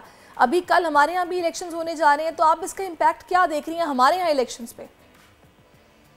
मेरा ख्याल है अनफॉर्चुनेटली काफ़ी इम्पैक्ट होगा, क्योंकि हमारी सोसाइटी एक तो ये कि पोलराइज सोसाइटी हो चुकी है और लोगों ने एल्गोरिथम्स की वजह से उनको वही इंफॉर्मेशन मिलती है जो उनके व्यूज़ से अलाइन है और वो डिसइंफॉर्मेशन को भी कंज्यूम करते हैं। दूसरी एक मेजर फैक्टर ये है कि हमारे मीडिया पे अनफॉर्चुनेटली बहुत सारी ऐसी चीज़ें दिखाने की गुंजाइश नहीं है, फ्रीडम नहीं है जो हो रही हैं, जिसकी वजह से लोगों का मीडिया पे ट्रस्ट इरोड होता जा रहा है। तो जब मेन स्ट्रीम मीडिया पे ट्रस्ट इरोड होगा तो वो सोशल मीडिया प्लेटफॉर्म्स के ऊपर अनऑथेंटिक सोर्सेज पे सिर्फ इस वजह से ज़्यादा रिलाई करना शुरू हो जाएंगे कि उन्हें वहाँ ऐसी इंफॉर्मेशन अवेलेबल है जो उनको मीडिया पे नहीं मिल रही। और इसका नतीजा ये निकलता है कि जो वोटिंग की डिसीजंस होंगे, जो आपकी कोर पॉलिटिकल डिसीजंस हैं, जिससे आपकी डेमोक्रेसी का इन्हिसार है उन डिसीजंस के ऊपर, वो एक इन्फॉर्म्ड डिसीजन आपका सिटीज़न नहीं ले सकेगा। सो अनफॉर्चुनेटली जो हालात हैं और मीडिया के हवाले से लोगों की जो परसेप्शंस हैं और इंफॉर्मेशन कंजम्पशन के जो हमें पैटर्न्स नज़र आ रहे हैं, उससे लगता तो यही है कि बहुत सारे वोटर्स शायद अपने सियासी फैसले करते हुए उनके पास वो तमाम इंफॉर्मेशन की, उन तमाम मालूमात की रसाई ना हो जो होनी ज़रूरी है। सही। अच्छा, लेकिन सदफ इस वक्त एक सारिफ जो है उसके लिए तो इन्फॉर्मेशन कैसा फ़्लो है कि वो आ रहा है, अब वो डिफ्रेंशिएट करने का आपको मैकेनिज़्म कैसे हो कि ये फेक न्यूज़ है, क्या करना चाहिए? जो हम लोग इस वक्त सुन रहे हैं वो समझते हैं कि यही ठीक है, ये ऑथेंटिक है ख़बर जो मैंने देख लिया या मैंने सुन लिया। देखिए, उसमें सबसे पहले तो ये कि अपने आप से सवाल करना ये बहुत ज़्यादा ज़रूरी है। ये देखें कि क्या आप वो इन्फॉर्मेशन भी कंज्यूम कर रहे हैं, ऐसी मालूमात तक भी आपकी रसाई है जो आपके व्यूज़ से कुछ मुख्तलिफ है। क्योंकि अगर आप सारी इन्फॉर्मेशन वही कंज्यूम कर रहे हैं जो आपके व्यूज़ से अलाइन है, तो हो सकता है कि आप किसी प्रोपेगेंडा कैंपेन से मुतासर हो रहे हों। दूसरी बात यह कि एक विजुअल आइडेंटिटी है, बहुत सारे नोटिफिकेशंस आपको सर्कुलेट होते नज़र आएंगे, जनरेटिव एआई का दौर है, बहुत सारी तस्वीरें, बहुत सारी ऐसी चीज़ें जो पहले बनानी, फेक बनानी इतनी आसान नहीं थी, अब बहुत आसान है। एक बहुत छोटी सी जो टिप व्यूअर्स बहुत इजीली इस्तेमाल कर सकते हैं, कोई इमेज देखें, उसको गूगल पे आप अपलोड करें, इमेज को रिवर्स, जब आप इमेज सर्च करेंगे तो आपको ये नज़र आ जाएगा कि वो इमेज सबसे पहले किस टाइम पे अपलोड हुआ था। यानी अगर कोई तस्वीर पुरानी तस्वीर है, किसी और इंसिडेंट की तस्वीर है और किसी और इंसिडेंट का बना के सोशल मीडिया पे वायरल की जा रही है, तो इट्स वेरी इजी, एक गूगल सर्च के ज़रिए आप पता कर सकते हैं। दूसरी बात ये कि ज़ाहिर है एक थोड़ा सा स्मार्ट कंजम्पशन, यानी जो विजुअल क्यूज़ हैं, क्या जो शक्लें बनी हुई हैं, क्या जो टेक्स्ट नज़र आ रहा है, किसी अखबार की तस्वीर है या किसी अखबार का स्क्रीनशॉट है, व्हाट्सएप का स्क्रीनशॉट है, क्या वो कंसिस्टेंट है। अपना व्हाट्सएप स्क्रीन खोल के देख लें, बहुत सारी दफ़ा जो फेक इमेजेस बनाए जाते हैं उसके अंदर इतनी डिटेल ओरिएंटेड चीज़ें नहीं देखी जाती। सिमिलरली वीडियोस को भी अपलोड करके सर्च करना, बहुत सारे ऐसे टूल्स मौजूद हैं और कई अब फैक्ट चेकिंग के इदारे, कई सोर्सेज वो भी मौजूद हैं। सोर्स कहाँ से आ रही है ये बहुत ज़रूरी है, किसने ट्वीट किया, किसने शेयर किया, उसकी ओरिजिनल सोर्स कौन सी थी, उसकी ऑथेंटिसिटी क्या है, उसकी क्या कहीं से बहुत आपको डायरेक्ट एफिलिएशन नज़र आ रही है या नहीं नज़र आ रही। इन सारी चीज़ों पे क्वेश्चन करना और इन पे ध्यान रखना बहुत ज़रूरी है व्यूअर्स के लिए, ये समझने के लिए। आपको पता है, क्योंकि आप भी जर्नलिस्ट रही हैं, इसलिए ये सवाल मैं आपसे कर रही हूँ। हम लोग भी एज अ जर्नलिस्ट जब किसी यूनिवर्सिटी में, किसी कॉलेज में एज अ गेस्ट जाते हैं तो ये सवाल हमें बहुत ज़्यादा पूछने को मिलता है कि बताइए हमें कैसे पता चलेगा खबर ठीक है या गलत है। मैं ये चाहूँगी, क्योंकि आप एक आई थिंक सो एक NGO भी रन कर रही हैं जिसमें कि मीडिया मैटर्स में, कि जिसमें आप लोग भी इस चीज़ का ख्याल रख रहे हैं, लोगों को ज़ाहिर है इस हवाले से अवेयरनेस दे रहे हैं। कुछ हमें बताएंगी आप कि किस तरह हम ये जवाब दें कि आपको कैसे पता चलेगा कौन सी खबर ठीक है? देखिए, मीडिया मैटर्स फॉर डेमोक्रेसी का एक नया इनिशिएटिव हमने अभी लॉन्च किया है जो खुसूसन जर्नलिस्ट और न्यूज़ रूम्स के लिए है, और इस इनिशिएटिव का नाम है फैक्टर। और इसके ज़रिए हम कोशिश ये कर रहे हैं कि मुख्तलिफ न्यूज़ रूम्स, ज़ाहिर है मीडिया के कई इदारे अपनी अपनी बेसिस के ऊपर फैक्ट चेकिंग करते हैं, इंफॉर्मेशन वेरिफिकेशन करते हैं। इस तरह मीडिया मैटर्स की अपनी फैक्टर की टीम भी इंफॉर्मेशन वेरिफिकेशन करती है। सो फैक्टर का मकसद ये है कि एक न्यूज़ एग्रीगेटर टाइप चीज़ बनाई जाए जिसकी रसाई मीडिया के इदारों तक मौजूद हो, ताकि वो मल्टीपल एफर्ट्स ना करनी उन्हें पड़े, एक ही इंफॉर्मेशन को मुख्तलिफ इदारों को ना चेक करना पड़े, ताकि एक फास्ट पेस्ड रिस्पॉन्स दिया जा सके। नाउ जो फैक्टर की हमारी रीच बड़ी लिमिटेड है, हम मीडिया इदारों के साथ काम कर रहे हैं, लेकिन जो मीडिया के इदारे हैं वो पब्लिक के लिए भी ये काम कर सकते हैं कि बहुत सारी ऐसी चीज़ें हार्मफुल नज़र आ रही हैं, जो आपको मिस इन्फॉर्मेशन बेस्ड कंटेंट नज़र आ रहा है, उसको काउंटर करना, उनको टाइमली डिबंक करना, उनको लोगों तक पहुँचाना। और लोगों के लिए भी ये बहुत ज़रूरी है कि जब वो कोई चीज़ पढ़ें, अगर उनका एक इमोशनल रिस्पॉन्स आता है, दैट्स योर फर्स्ट इंडिकेटर, क्योंकि जो मिस इन्फॉर्मेशन कैंपेन्स होती हैं उनकी बुनियाद ही आपकी साइकोलॉजी है, वो आपकी इन्फॉर्मेशन बायस पे प्ले करती हैं और कॉग्निटिव डिसोनेंस यानी अपने ख्यालात से हट कर कोई चीज़ जो आप वो करते हैं उसका फ़ायदा उठाती हैं। तो अगर आप कोई पीस ऑफ इंफॉर्मेशन पढ़ते हैं and you get an emotional response कि ये बिल्कुल ठीक कह रहा है, ये तो है ही ऐसे व्हाटएवर, सो वो इमोशनल रिस्पॉन्स आपका फर्स्ट इंडिकेटर है कि शायद उस न्यूज़ के अंदर सच्चाई को, या वो सच है ही नहीं, या उसको किसी ऐसे पैराए में पेश किया जा रहा है जो किसी को मखसूस फ़ायदा पहुंचाता है। सो आपका इमोशनल रिस्पॉन्स चेक करना बहुत ज़रूरी है। दूसरा, मल्टीपल सोर्सेस, ये जर्नलिस्ट के लिए बहुत आम था, लेकिन अब इंफॉर्मेशन कंज्यूमर्स के लिए भी एक ज़रूरी प्रैक्टिस होनी चाहिए जिस एज में हम रहते हैं, कि अगर आपको वो इन्फॉर्मेशन कहीं से मिलती है, स्पेशली अगर आपको व्हाट्सएप पे कोई फॉरवर्ड आता है, तो ख़ुद थोड़ी सी रिसर्च करके 2 मिनट लगेंगे, ज़रूर चेक कर लें, गूगल कर लें किसी ऑथेंटिक इदारे ने उसको रिपोर्ट किया है, कोई अच्छा सहाफ़ी जिससे आप फॉलो करते हैं, कोई एक्टिविस्ट, उस जगह के रहने वाले, कहीं से वो इन्फॉर्मेशन आई है, या वो एक वही फॉरवर्डेड मैनी टाइम्स वाले टैग के साथ आपको कोई व्हाट्सएप फॉरवर्ड आ रहा है, या हैश टैग के अंदर 4 अकाउंट्स बहुत सारी चीज़ें ट्वीट करने। So just smart critical consumption of information बहुत ज़रूरी है। बिल्कुल, ये बड़ा ज़रूरी है। अच्छा, आप साथ रहिएगा सदर। इस वक्त मुसर्रत कदीम साहबा ने हमें ज्वाइन किया है, फैफन की चेयरपर्सन है। बहुत शुक्रिया मुसर्रत साहब आपके वक्त का। अच्छा, मुझे ये बताइएगा, इस वक्त फैफन की हम मुख्तलिफ रिपोर्ट्स देख रहे हैं जो आप दे रहे हैं, फाफन ने जो अभी तक इलेक्शन की कैंपेन के हवाले से, क्योंकि रात को 12 बजे ख़त्म हो गई, वहाँ भी कोई बेज़ाब्तियों के मामलात और उस पर होने वाले कोई एक्शंस से मुताल्लिक कुछ चीज़ें देखी हैं कि ये क्या वाकई माजी की निस्बत कदरे कुछ मुख्तलिफ रहा है? इलेक्शन कमीशन तो कह रहा है खासा उन्होंने इस बार सख्त हाथ रखा है और जो इलेक्शन के रूल्स हैं उन पर पूरी तरह से अमल दरामद करवाने की भी कोशिश की गई।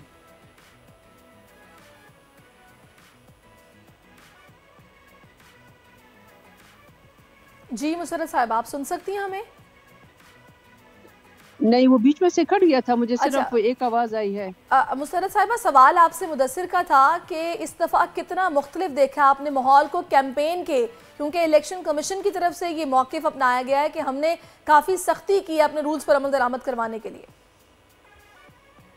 अस्सलाम वालेकुम। वालेकुम अस्सलाम। देखिए, मैं हमेशा ही कहती हूँ कि हम एक ऑब्जर्वर ग्रुप हैं। इस वक्त कैंपेन के हवाले से मैं इसलिए कोई कमेंट नहीं कर सकती हूँ क्योंकि हमारा इसके ऊपर पूरी एक रिपोर्ट आएगी जब इलेक्शन इंशाल्लाह अपने पाए तकमील को पहुँचेंगे। सो फॉर एक जनरल ऑब्जर्वेशन ये है कि कैंपेन अच्छी तरीके से चला है और भरपूर कोशिश की गई है और जो इलेक्शन कमीशन ने जो अपने कोड ऑफ कंडक्ट दिया है उसको जहां थोड़ी बहुत हम बात कर सकते हैं, क्योंकि हमने तो पूरे पाकिस्तान में लॉन्ग टर्म ऑब्जर्वर्स भेजे हैं जो इसको ऑब्जर्व कर रहे हैं पूरे प्रोसेस के, कैंपेन के और इलेक्शन के हवाले से जो भी इवेंट्स हैं उनको बहुत नज़दीकी से उन्होंने ऑब्जर्व किया है। लेकिन हमारे पास चूंकि पूरा डेटा इस वक्त मौजूद नहीं है और इस वक्त अगर मैं कमेंट करूंगी और कल वो आउटकम कुछ और होगा तो फिर ठीक है मुसर्रत साहिबा, आप जो बात कर रही हैं बिल्कुल ठीक है। ज़ाहिर है आगे वो फिर रिपोर्ट आप लोगों की जो भी उसमें हक़ाइक़ हैं वो सामने आ भी जाएंगे। अभी हम जो जिस मौजू पर बात कर रहे हैं वो सोशल मीडिया के इस्तेमाल पर बात कर रहे हैं। डिजिटल जो इस वक्त तक टेक्नोलॉजी का दौर है उसने इस इलेक्शन पर कितना असरअंदाज किया है, इस हवाले से आपके व्यूज़ क्या है? ज़ाहिर है आप लोगों के पास सर्वेज भी होते हैं, आप लोगों की गहरी नज़र भी होती है।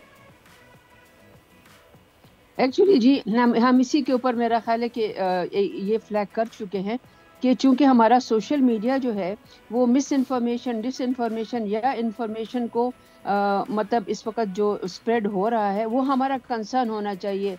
एक पाकिस्तानी की हैसियत से हम इसके ऊपर सोच रहे हैं कि ये जो डिसइन्फॉर्मेशन इन्फॉर्मेशन को जो हर तरफ से आ रही है और एक हेवी किस्म का लोडिंग है इंफॉर्मेशन की जिसमें आप वेरीफाई भी नहीं कर सकते हैं कि भाई क्या ये ठीक है कि गलत है, तो जाहिर है कि कंफ्यूजन तो काफ़ी ज़्यादा है इसकी वजह से। इसलिए मेरा ख्याल है इलेक्शन के बाद हमने जो बात करनी है वो ये कि रेगुलेटरी फ्रेमवर्क होना चाहिए सोशल मीडिया के लिए भी इस कॉन्टेक्स्ट में, क्योंकि ये हमारे लिए काफ़ी कंफ्यूजन और कॉम्प्लिकेशंस जो है वो पैदा होती हैं इससे। एक और चीज़ जो बहुत इम्पॉर्टेंट है वो ये है कि देखिए हम कैंपेन में तो बहुत सी चीज़ों को देखते हैं, लेकिन हम कैंपेन में हम देखते हैं कि कितना पैसा इस्तेमाल हुआ है, एक्सपेंसेस कितने स्पेंड हुए हैं, हर कैंडिडेट ने क्या किया है। लेकिन जो सोशल मीडिया पे स्पेंडिंग है,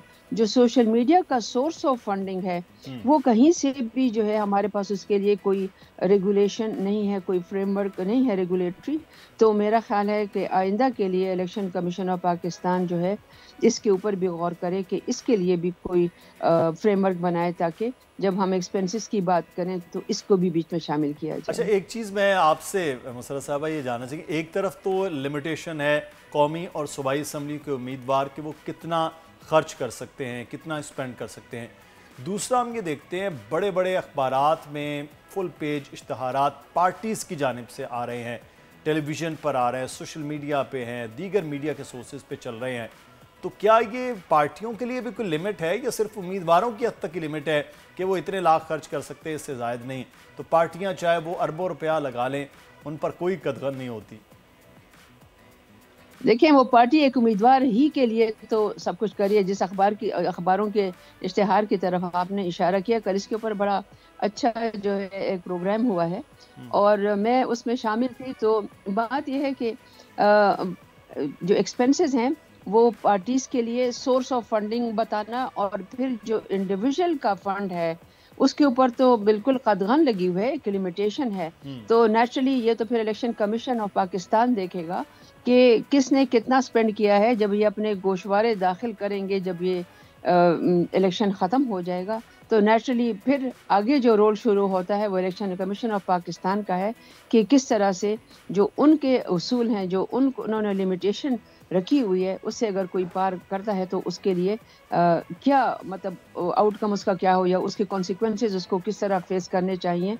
वो बहुत ज़रूरी इसलिए है कि देखें ये बड़ा एक तफावत मतलब बड़ा डिफरेंस है एक आम आदमी जो कि एक मार्जिनलाइज्ड ग्रुप से या कोई लो मतलब जिसके पास इतना एक्सपेंसेस ना हो कि इलेक्शन में इसको इस्तेमाल कर सकें। तो हमारे लिए बड़ा मुश्किल हो गया पाकिस्तान में कि एक ख़ास तबके से लोग इलेक्शन लड़ सकते हैं और बाकी जो है वो इस मेन स्ट्रीम पॉलिटिक्स में इसीलिए नहीं आते, डिस्करेज होते हैं जब इस तरह के स्पेंडिंग देखते हैं। अच्छा, तो मेरा ख्याल है इस ट्रेंड को जो है जी सही। मुझे ये भी बताइएगा कि जो जहाँ तक बात मिस इन्फॉर्मेशन या फिर ये फेक न्यूज़ की हम लोग कर रहे हैं, ये कितना इसका इम्पैक्ट होगा ये हमारे इस इलेक्शन डे पर या फिर ये हमारे पोलिंग के वोटिंग के अमल पर, क्योंकि हमने देखा है कि अमेरिका में वहाँ पर काफ़ी असरअंदाज किया इस चीज़ ने नताइज को। यहाँ पे भी कुछ ऐसा हो सकता है? अगर इंफॉर्मेशन का फ्लो रहा इस तरह तो नताइज पर तो नेचुरली इसका इम्पैक्ट ज़रूर होगा। दूसरी जो डिसइंफॉर्मेशन है वो बड़ी कंफ्यूजन फैला रही है इस वक्त, और इस कंफ्यूजन की वजह से जो है नेचुरली उस ये जो इम्पैक्ट होगा नतीजों पर या जो इलेक्शन के पूरे प्रोसेस पे इसका जो इम्पैक्ट होगा वो मेरा ख्याल है आने वाले दिनों ही में हम कैलकुलेट कर सकेंगे। इस वक्त बिफोर हैंड हम सिर्फ इतना कह सकते हैं कि कंफ्यूजन ज़रूर फैल रही है, कॉम्प्लिकेशंस इससे निकल रही हैं, मतलब कॉम्प्लिकेटेड सिचुएशन आ रही हैं सामने। तो yes, it is definitely going to have an impact on the outcome of the election. This is what we feel. सही, बिल्कुल, बाय एंड लार्ज। बिल्कुल। अच्छा, मैं सदफ आप से जो बात करना चाहूँगा, एक तरफ हम डिसइंफॉर्मेशन की, फेक न्यूज़ की तो बात करें, दूसरी तरफ इन्फॉर्मेशन भी बड़ा इंपॉर्टेंट है जो सोशल मीडिया के ज़रिए ही फैल रही है। तो इन्फॉर्मेशन, क्या आप समझती है कि इतनी अवेयरनेस और सोशल मीडिया का इतना ज़्यादा ग्राउंड्स पर होना, उससे क्या टर्नआउट में बेहतरी होगी? अवाम जो है वोट डालने के लिए, लोगों को वोट डालने के, मैं वीडियोस देख रहा था, लोगों ने किसी पार्टी से हट के लोगों ने वोट डालने का तरीकाकार बताया हुआ है। उसमें वीडियोस में ये बताया हुआ है कि आपने अपनी पर्ची कैसे खुद से बनानी है, आपने कैसे जाना है, पहले किसके पास, फिर पोलिंग ऑफिसर, प्रिजाइडिंग ऑफिसर से कैसे, आप हर चीज़ का एक प्रोसेस बहुत से इदारों ने वो बनाया हुआ है। तो क्या ये इन्फॉर्मेशन लोगों के लिए बेहतर भी होगी, टर्नआउट भी बेहतर होगा, फैसले में, डिसीजन में भी बेहतरी होगी? हम इन्फॉर्मेशन से मुतालिक अब बात करेगा तो टर्नआउट पे इम्पैक्ट के बारे में तो मैं नहीं कुछ कह सकती, क्योंकि टर्नआउट को रोकने के लिए भी बहुत सारी चीज़ें की जा रही हैं। लेकिन जो आपने इन्फॉर्मेशन वाली बात की, दैट इज़ वेरी ट्रू। अगर आप सबको छोड़ के सिर्फ पॉलिटिकल पार्टी मैनिफेस्टोस की बात कर लें, विच वॉज अ डॉक्यूमेंट जो लोगों के लिए बड़ा उस तक रसाई मुश्किल होती थी बिफोर सोशल मीडिया, अब वो सबकी वेबसाइट्स पे है। वोटर एजुकेशन के मुख्तलिफ प्रोग्राम्स चल रहे हैं, बहुत सारी ऐसी इंफॉर्मेशन, बहुत सारी ऐसी इवेंट्स जो मेन स्ट्रीम मीडिया नहीं रिपोर्ट कर पा रहा, वो सोशल मीडिया के ज़रिए लोगों तक पहुंचाए जा रहे हैं। एक हमें रोबस्ट डिस्कशन भी नज़र आ रही है, और उसका नतीजा ये है कि बहुत सारी डिबेट्स जो इधर मीडिया एलीट्स के दरमियान या पॉलिटिकल या इंटेलेक्चुअल एलीट्स के दरमियान रहती थी, उसमें अब आप आम आवाम का मुख्तलिफ तबक़ात की कॉन्ट्रीब्यूशन भी देखेंगे। तो मुझे लगता है कि हमें ये एक्नॉलेज करने की ज़रूरत है कि सोशल मीडिया प्लेटफॉर्म्स ने, डिजिटल मीडिया ने, न सिर्फ टेक्सचुअल, अगर आप टिकटॉक को देखें जो पाकिस्तान का भी second biggest social media platform है, उस पर वीडियो और ऑडियो के ज़रिए उस आवाम को भी इस डिबेट से जोड़ा है जो फॉर्मल एजुकेशन नहीं रखती, क्योंकि उसका जो कंटेंट है वो ऑडियो विजुअल कंटेंट है। तो आई थिंक जो डिस्कोर्स के अंदर इंक्लूजन का होना है वो तो हमें नज़र आ रहा है। हाँ, ज़ाहिर है ओपिनियन लीडर्स सोशल मीडिया पे उसी तरह मौजूद हैं, इन्वेस्टमेंट्स भी उस तरह मौजूद हैं। I also wanted to touch back on जो मुसरत ने एक पॉइंट उठाया था रिगार्डिंग रेगुलेशन। उसके अंदर हमें एक थोड़ी सी मैं ये डिस्टिंक्शन ज़रूर बनाना चाहूँगी कि कंटेंट रेगुलेशन के हवाले से ऑलरेडी पाकिस्तान दुनिया की ओवर रेगुलेटेड कंट्रीज़ में शुमार होता है, लेकिन जिस रेगुलेशन अराउंड मनी के फ्लोज जिनका आप भी तस्करा कर रही थी, वो वाली ऐसी चीज़ें जो बहुत ज़्यादा हाईली तौर पे इग्नोर्ड है। In preparation to these elections I know कि इलेक्शन कमीशन ने UNDP के इश्तराक से मेटा समेत मुख्तलिफ जो सोशल मीडिया प्लेटफॉर्म्स हैं उनके साथ मिलकर बातचीत भी की थी, कंसल्टेटिव प्रोसेस भी स्टार्ट किया था, लेकिन उसके अंदर भी जो एडवर्टीजमेंट्स, रेवेन्यू और फंडिंग वाली डिस्कोर्स है उसका मुझे कोई ये इंडिकेशन नहीं मिला कि वो उसका हिस्सा थी। So funding to political advertisement that's definitely a part of how infodemic जो है उस पे बात। अच्छा सदफ, एक चीज़ और, क्योंकि अभी हम ये देख रहे हैं कि जो सोशल मीडिया है, यहाँ पे डिजिटल प्लेटफॉर्म्स हैं, इनमें बहुत पोटेंशियल मौजूद है, आप इससे बहुत सारे फ़ायदे उठा सकते हैं और जिन लोगों को कमांड इस पे है वो इससे फ़ायदा भरपूर तरीके से उठा भी रहे हैं। अभी हमारी पॉलिटिकल पार्टीज़ ने जिस तरीके से इस प्लेटफॉर्म का या सोशल मीडिया का इस्तेमाल किया है, आपके ख्याल में ये इस्तेमाल इतना ही था, मतलब जितना वो इसको एक्सप्लोर कर सकते थे, इससे फ़ायदा उठा सकते थे, उठा लिया है? यहाँ पर अभी भी और बहुत कुछ है जो नज़रों से ओझल है। हाँ, यहाँ पीछे हैं, ये बताइएगा। अनफॉर्चुनेटली मेरा ख्याल है पॉलिटिकल पार्टीज़ ने सोशल मीडिया का इस्तेमाल नेगेटिव ज़्यादा किया है और पॉजिटिव कम किया है, क्योंकि हम जिस इन्फोडेमिक की या डिसइंफॉर्मेशन कैंपेन्स की बात करें, अगर आप उनके ताने बाने जोड़ें और उन्हें देखें तो जो नेटवर्क्स डिसइंफॉर्मेशन फैलाते हैं वो हर किसी पॉलिटिकल पार्टी, ये नहीं कि मैं किसी एक को बहुत ब्लेम दे रही हूँ, हर पॉलिटिकल पार्टी की जानिब से हमें ये कैंपेन्स चलती हुई, वो ऑफिशियली हों या उनके वर्कर्स के थ्रू हों, सपोर्टर्स के थ्रू हों, वो चलती हुई हमें नज़र आई हैं। वही चीज़ें जो आपको जलसों में मिलती थी वो आपको सोशल मीडिया में भी वही उसी तरह के बयानात, स्टेटमेंट्स मिलेंगे। हालांकि जो डिजिटल मीडिया है वो आपको बहुत एक इंटरैक्टिव प्लेटफॉर्म फराहम करता है, जहाँ अपने मैंडेट को, अपनी पॉलिसीज़ को, अपने वादों को एक डिजिटाइज्ड अच्छे तरीके से अवाम के साथ एंगेज कर सकते हैं। इस तरह ट्विटर स्पेसेस का इस्तेमाल जो इस पूरी जो हमारी पिछले 1 साल 1.5 साल गुजरा उसमें बहुत अच्छी तरह हो रहा था, इस इलेक्शन कैंपेन के दौरान मुझे उस तरह से नज़र नहीं आया।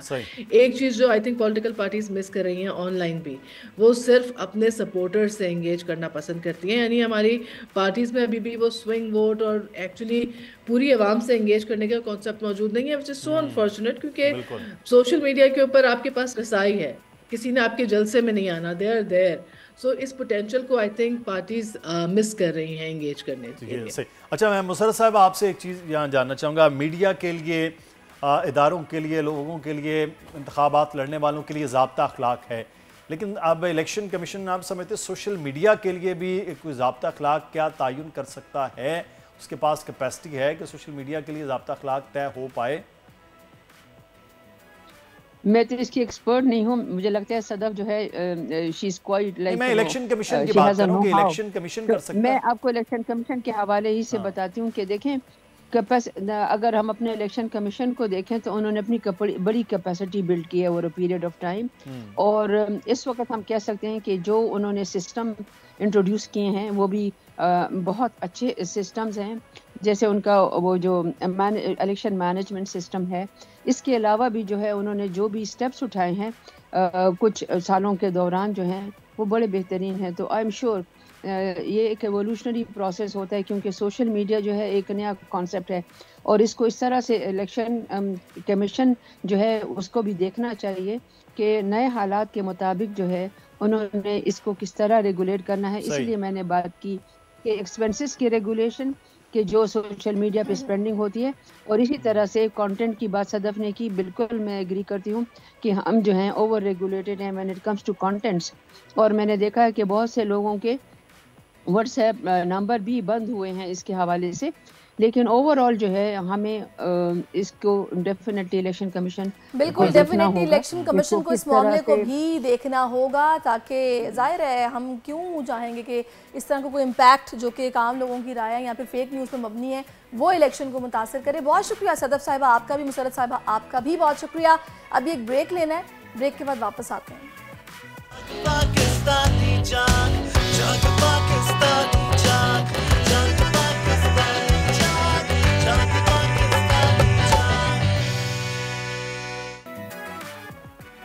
Welcome back. आम इंतखाबात में कौमी असम्बली के वोटर्स के हिसाब से कौन सा हल्का बड़ा और कौन सा छोटा है? फाफिन ने कौमी और सूबाई असम्बलियों के रजिस्टर्ड वोटर्स की अदाद शुमार जारी कर दिए, जिनमें दिलचस्प हक़ाइक़ सामने आए हैं। इस सूरत हाल पर हम बात करेंगे। नेशनल कोऑर्डिनेटर फाफन रशीद चौधरी साहब हमारे साथ मौजूद हैं।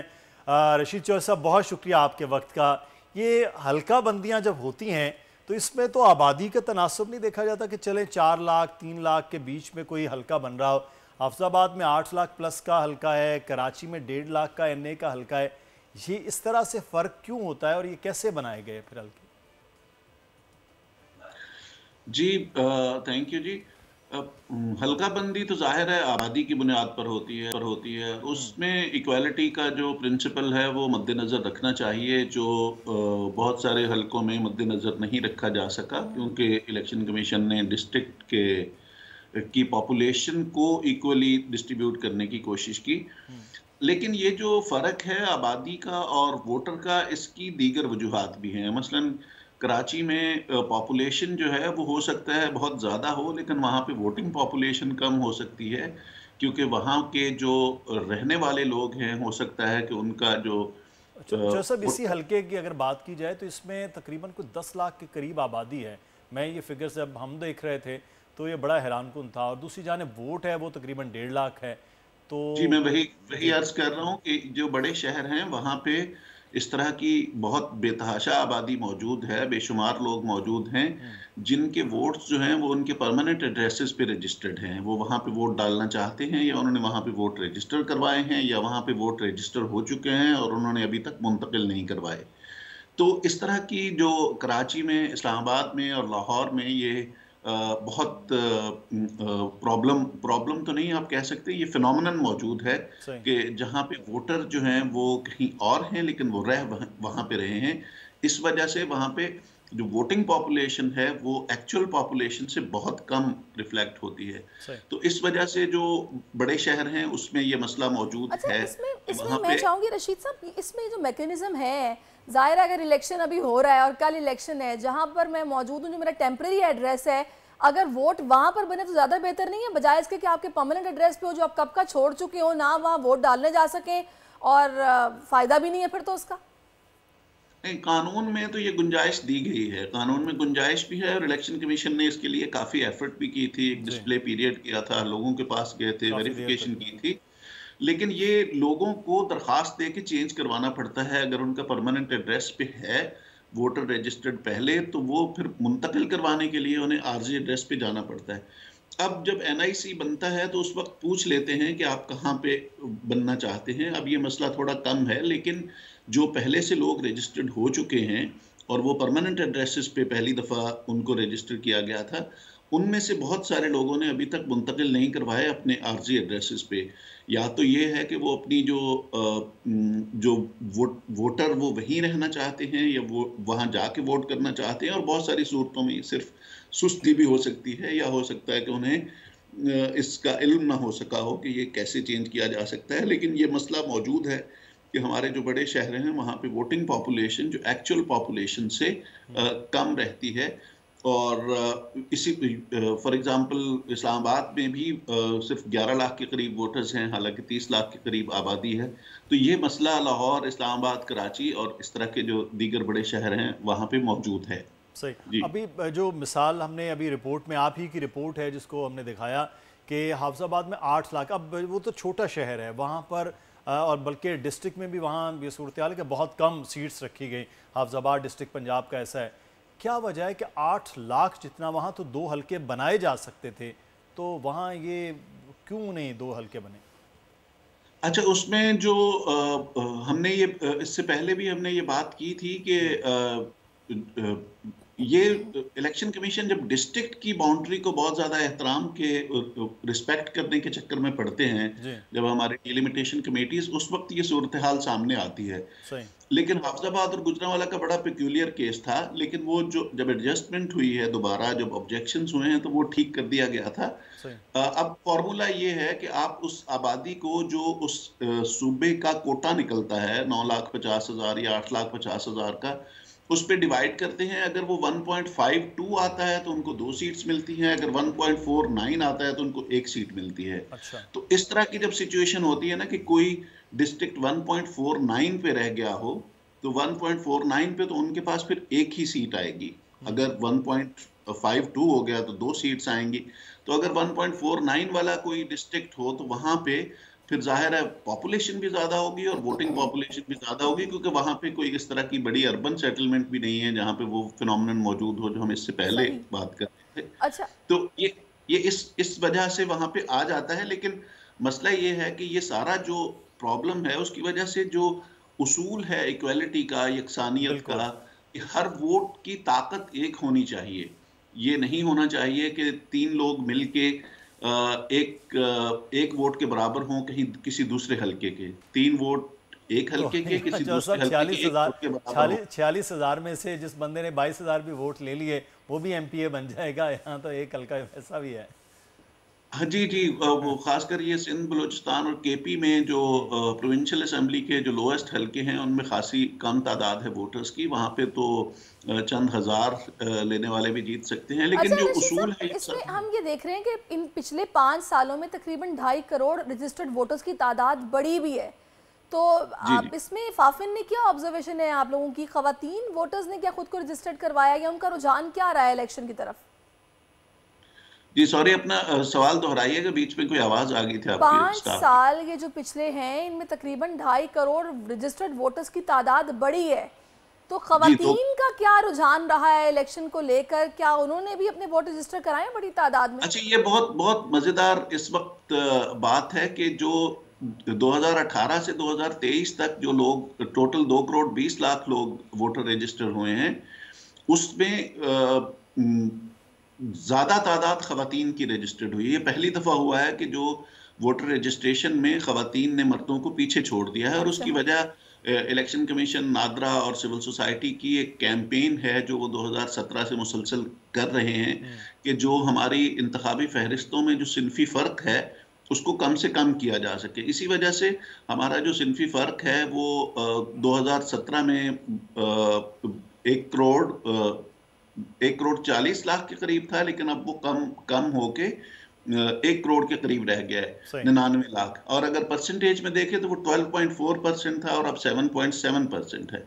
तो काफी जो इन 2 इलेक्शंस के दरमियान, ये पहले इलेक्शंस हैं कि जिनके दरमियान खवातीन जो वोटर्स की तादाद बढ़ी है। तो जो हमारी यंग खवातीन हैं और जो यंग नहीं थी, जिनके पास शनाख्ती कार्ड नहीं था, इस वजह से वो वोटर नहीं थी, वो इस दफा बड़ी तादाद में वोट डालने के काबिल होंगी। और ये भी एक ऐसा फैक्टर है जिसको देखने, एनालाइज करने की जरूरत है। अब ये देख रहे हैं कि ये वोटर्स की जो तादाद बढ़ी है, इसका टर्नआउट पर किस तरह से वो असर होता है, क्या टर्नआउट भी बढ़ता है? बहुत शुक्रिया रशीद चौधरी साहब हमारे साथ मौजूद थे नेशनल फाफन। और अब क्योंकि आज का दिन है, सामान की तरसील, प्रिजाइडिंग अफसरान का आना, आरओ के ऑफिसेज और वहाँ से फिर काम शुरू हो जाएगा। तो सलमान इस वक्त हमारे साथ मौजूद हैं इस्लामाबाद में, वो सुबह से आरओ ऑफिस के बाहर खड़े हैं। सलमान बताइएगा, क्या यहाँ पर आपने चहल पहल देखी है? जी बिल्कुल, चहल पहल तो आपको काफ़ी दिखाई दे रही है, सिक्योरिटी भी बहुत ज़्यादा दिखाई दे रही है। और अब हम आरओ ऑफिस से एक डिस्ट्रीब्यूशन पॉइंट के ऊपर, जो कि इस्लामाबाद में G84 में उस्मान सिद्दीक मॉडल स्कूल है, यहाँ पर शिफ्ट हो चुके हैं। यहाँ पर हमारी टीम पहुँची और यहाँ पर इस वक्त जो है इंतखाबी सामान की तरसील का एक तो ये डिस्ट्रीब्यूशन पॉइंट है जैसे कि मैंने बताया, और इसके साथ ही जो इंतखाबी अमला है जिनकी ड्यूटीज़ इस इलेक्शन के अंदर लगी हैं वो यहाँ पर आ रहे हैं और अपनी ड्यूटीज़ के हवाले से इंफॉर्मेशन जो है वो हासिल कर रहे हैं। तो इलेक्शन का जो प्रोसेस है वो एक तरह से स्टार्ट हो चुका है। कल का जो पोलिंग का दिन है वो बड़ा इंपॉर्टेंट है।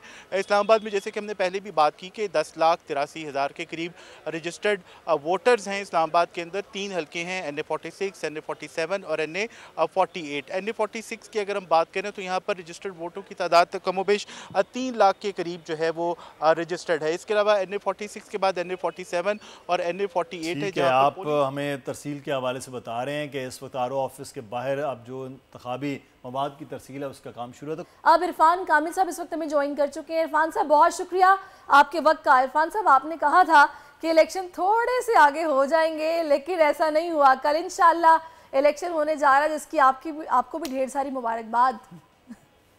अस्सलाम वालेकुम। जी वालेकुम अस्सलाम।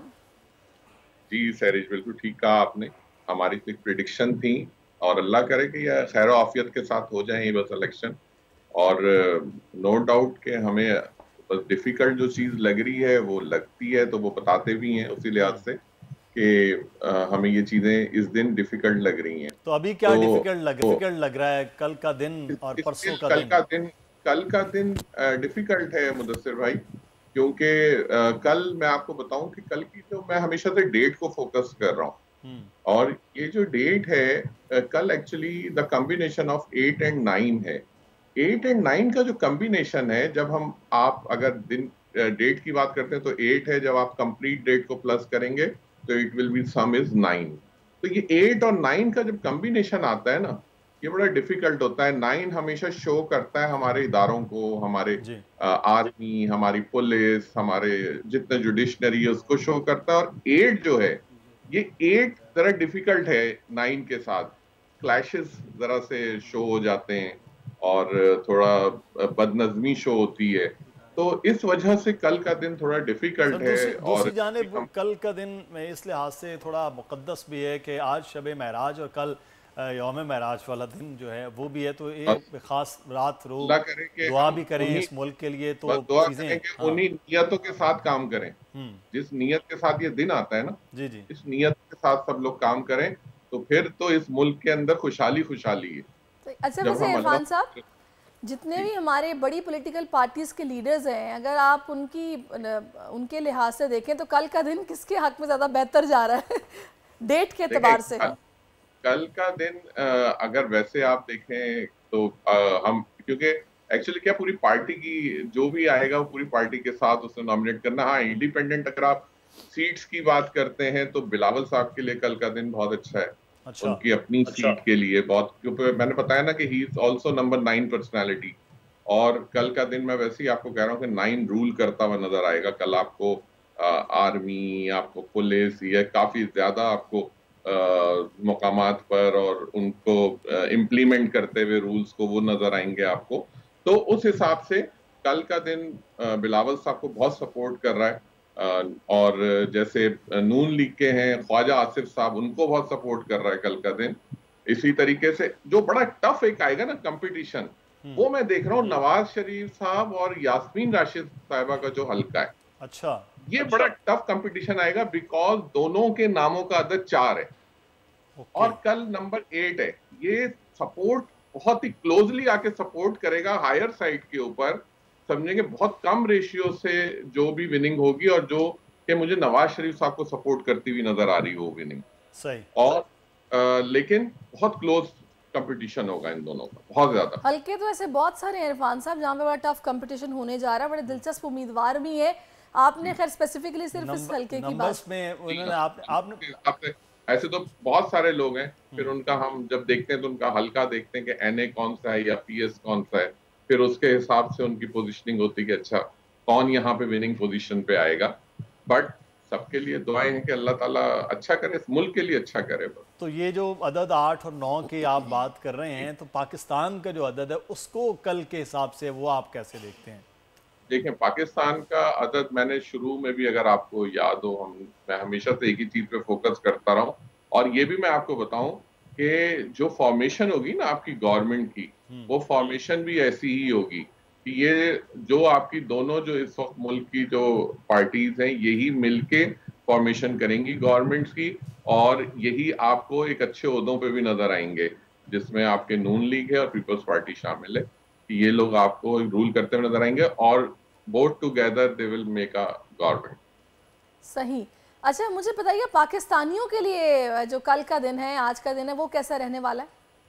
देखें, पाकिस्तानियों के लिए तो बेचारे हर हाल में एडजस्ट कर लेते हैं, सबसे बड़ी क्वालिटी है पाकिस्तानियों की। और कोशिश करें कि सब लोग, कल का दिन ऐसा है कि मैं कोशिश करता हूँ कि सबको एक बात कहता हूँ कि देखें कुछ भी पता नहीं, अल्लाह ताला हर चीज को अपने हिफ्ज़-ओ-अमान में रखे, सदका जरूर दे के जाएं, जिस जगह भी जाएं, पोलिंग के लिए जाएं, कुछ भी करें और दुआ करके जाएं कि अल्लाह ताला इस पूरे प्रोसेस। इरफान साहब स्पेसिफिक सदका बताते हैं कि ये सदका दिया जाए, तो कल के दिन भी है, एक तो शब महराज और यौम महराज है, फिर कल 8 तारीख है, पाकिस्तान में एक बड़ी हलचल है, इन सब चीज़ों को देखते हुए किस चीज़ का सदका जो है वो लोग करें? कल का दिन है थर्सडे का दिन, जुपिटर डे है, और ये भी शबे महराज जो है ना, हमारा रिलीजियस कोई भी जो प्रोसेस है या रिलीजियस पर्सनालिटीज हैं, all they are belong from Jupiter, जिसे आप मुश्तरी कहते हैं। सही, क्योंकि सबसे बड़ा प्लैनेट है और ये रिलीजन को फॉलो करता है ये प्लैनेट। तो इसके लिए सबसे बेस्ट है कल का दिन बखैर आफियत के लिए। मैं सबको कहता हूँ कि कल किसी भी पीली चीज का सदका करें, गरीब लोगों को खाना खिलाएं। जो कल के दिन का सबसे बेस्ट चीज है वो फीड करना है किसी को भी, किसी भी इंसान को, किसी परिंदे को, किसी जानवर को। ये अल्लाह की तरफ बहुत कबूलियत है इस चीज की। तो कल जो सदका करें वो कुछ येलो चीज का करते हैं या किसी को खाना डोनेट करें। येलो चीज मतलब ये है कि कल तो बिरयानियां और कीमे के नान काफी होंगे जो होंगे, तो बिरयानियां और कीमे के नान जो है वो भी येलो से होते। कीमे के नान जो बनते हैं वो येलो हो जाते हैं ना। ज्यादा अच्छा है निस्बतन खुद खाने से, डोनेट करें ज्यादा अच्छा है। कल तो बड़े चलेंगे जी, कल तो भाई नताइज जाने के बाद भी नहीं, उससे पहले ज्यादा बाद भी चलेंगे। दस्तर भाई और सैरिश, कल मैं आपको बताऊं कि कल का आफ्टरनून के बाद थोड़ा टाइम क्रिटिकल है। ये कल आपको डिफाइन कर रहा हूँ क्योंकि कल जब ये जैसे ही 1 बजे के बाद क्रॉस होगा ना टाइम, ये एक डिफिकल्ट सिचुएशन में जाएगा कल टाइम। बस वो जो टाइम है ना, अल्लाह करे बस उसको खैर आफियत के साथ अल्लाह के साथ क्रॉस करे, और अल्लाह ताला उसके लिए सबसे अच्छा दुआएं, नमाज, आप जितना अल्लाह से मदद मांग सकते हैं वो मांगिए कि अल्लाह ताला अपने वो असरात खत्म कर दे जो इस खित्ते के ऊपर। सही है। वैसे आप जाते हैं स्पेशली वोट कास्ट करने के लिए इरफान साहब? बड़ा मुश्किल सवाल कर लिया आपने। कल जाएंगे फिर? बस फिर कल वक्त निकालें आप। बिल्कुल बिल्कुल जाते हैं, क्योंकि देखें आपको अपना वोट जरूर अपना हक राय दे इस्तेमाल करना चाहिए, लेकिन आप अपने दिल से करें। आप ये नहीं देखें कि किसके लिए, आपको जो बेस्ट लगता है ना, कि जो आपके जगह पे बेहतरीन काम कर सकता है जो इंसान, आप उसको जरूर देखें। कतई नजर कौन सी पार्टी है, इंसान का इंतखाब अच्छा करें बस। सही। अच्छा, आपने कहा कल जो दोपहर के बाद से ये 1-2 बजे के बाद सूरत हाल जो क्रिटिकल, लेकिन उसके बाद 5 बजते हैं, फिर उसके बाद रिजल्ट्स का है, फिर सबसे इम्पोर्टेंट डे होता है रात 8 और 9 का दरमियानी, तो उसके बीच में हालात और इलेक्शन के बाद के हालात कैसे? जो चीजें नजर आ रही हैं वो चीजें यही नजर आ रही हैं कि इस पे लोग मुत्तफिक नहीं होंगे, इसमें चीजों में डिफिकल्टीज आएंगी। इसमें ये जिस डेट में इलेक्शन होने जा रहा है, ये डेट रिप्रेजेंट करती है एक डिफरेंट तरह की चीजों में कि आपको कोई किसी चीज से राजी नहीं होगा, कोई किसी चीज से राजी नहीं होगा। तो एक्चुअली क्या है, थोड़ी डिफिकल्टीज आप देखेंगे इसके अंदर, और ये चलती रहेंगी, और इसमें यकीनन डिफिकल्टीज हैं इसके अंदर। स्टिल बस मैंने कहा ना कि बस अल्लाह से दुआ करनी चाहिए कि अल्लाह ताला बस खैर आफियत के साथ गुजारे इसको। सही। चलें जी, अल्लाह ताला सबके हक में बेहतर करे। और पहले तो पाकिस्तान की सलामती की दुआएं आज रात हम सबको करनी है, क्योंकि कल बड़ा दिन है और उसके लिए ज़ाहिर है दुआएं जो हैं वो तो बहुत कुछ बदल देती हैं। और अल्लाह ताला से हम यही दुआ करेंगे कि ये जो कल का दिन है बड़ा अफाम व तफीम के साथ ये जो अमल है ये मुकम्मल हो, खुश असलूबी के साथ मुकम्मल हो, किसी किस्म का खून खराबा या फिर कोई कशीदगी की सूरत हाल ना पैदा हो। इरफान साहब बहुत शुक्रिया आपके वक्त के लिए, आप हमारे साथ आपने इस हवाले से बात की है। तो मुदस्सिर, बिल्कुल आज शब महराज है, आपने उकाड़ा जाना है वोट कास्ट करने के लिए? नहीं, मैं इतनी दूर नहीं जा रहा, यही मसला है ना। ड्यूटी के मामलात हैं, और लेकिन ड्यूटी इसलिए हम यहाँ मौजूद होंगे। आप ये देख रहे हैं वोट पाकिस्तान का इलेक्शन की ट्रांसमिशन मुसलसल आप इस वक्त देख भी रहे हैं बोल की स्क्रीन पर, और बर वक्त नताइज कहाँ क्या हो रहा है, किस तरह से चीज़ें चल रहे हैं। तज्जियाकारों की बेहतरीन टीम अब बोल की स्क्रीन पर मुसलसल आपको आज से ही नज़र आएंगे, और कल भी हम आपको गाए बगाए पूरे पाकिस्तान में फैले हुए हमारे नुमाइंदगान के जरिए आगाह करते रहेंगे। बिल्कुल। इसके साथ ही मुझे मुदस्सिर को प्रोग्राम से इजाज़त दीजिए। अपना बहुत ख्याल रखिए। अल्लाह हाफ़िज़।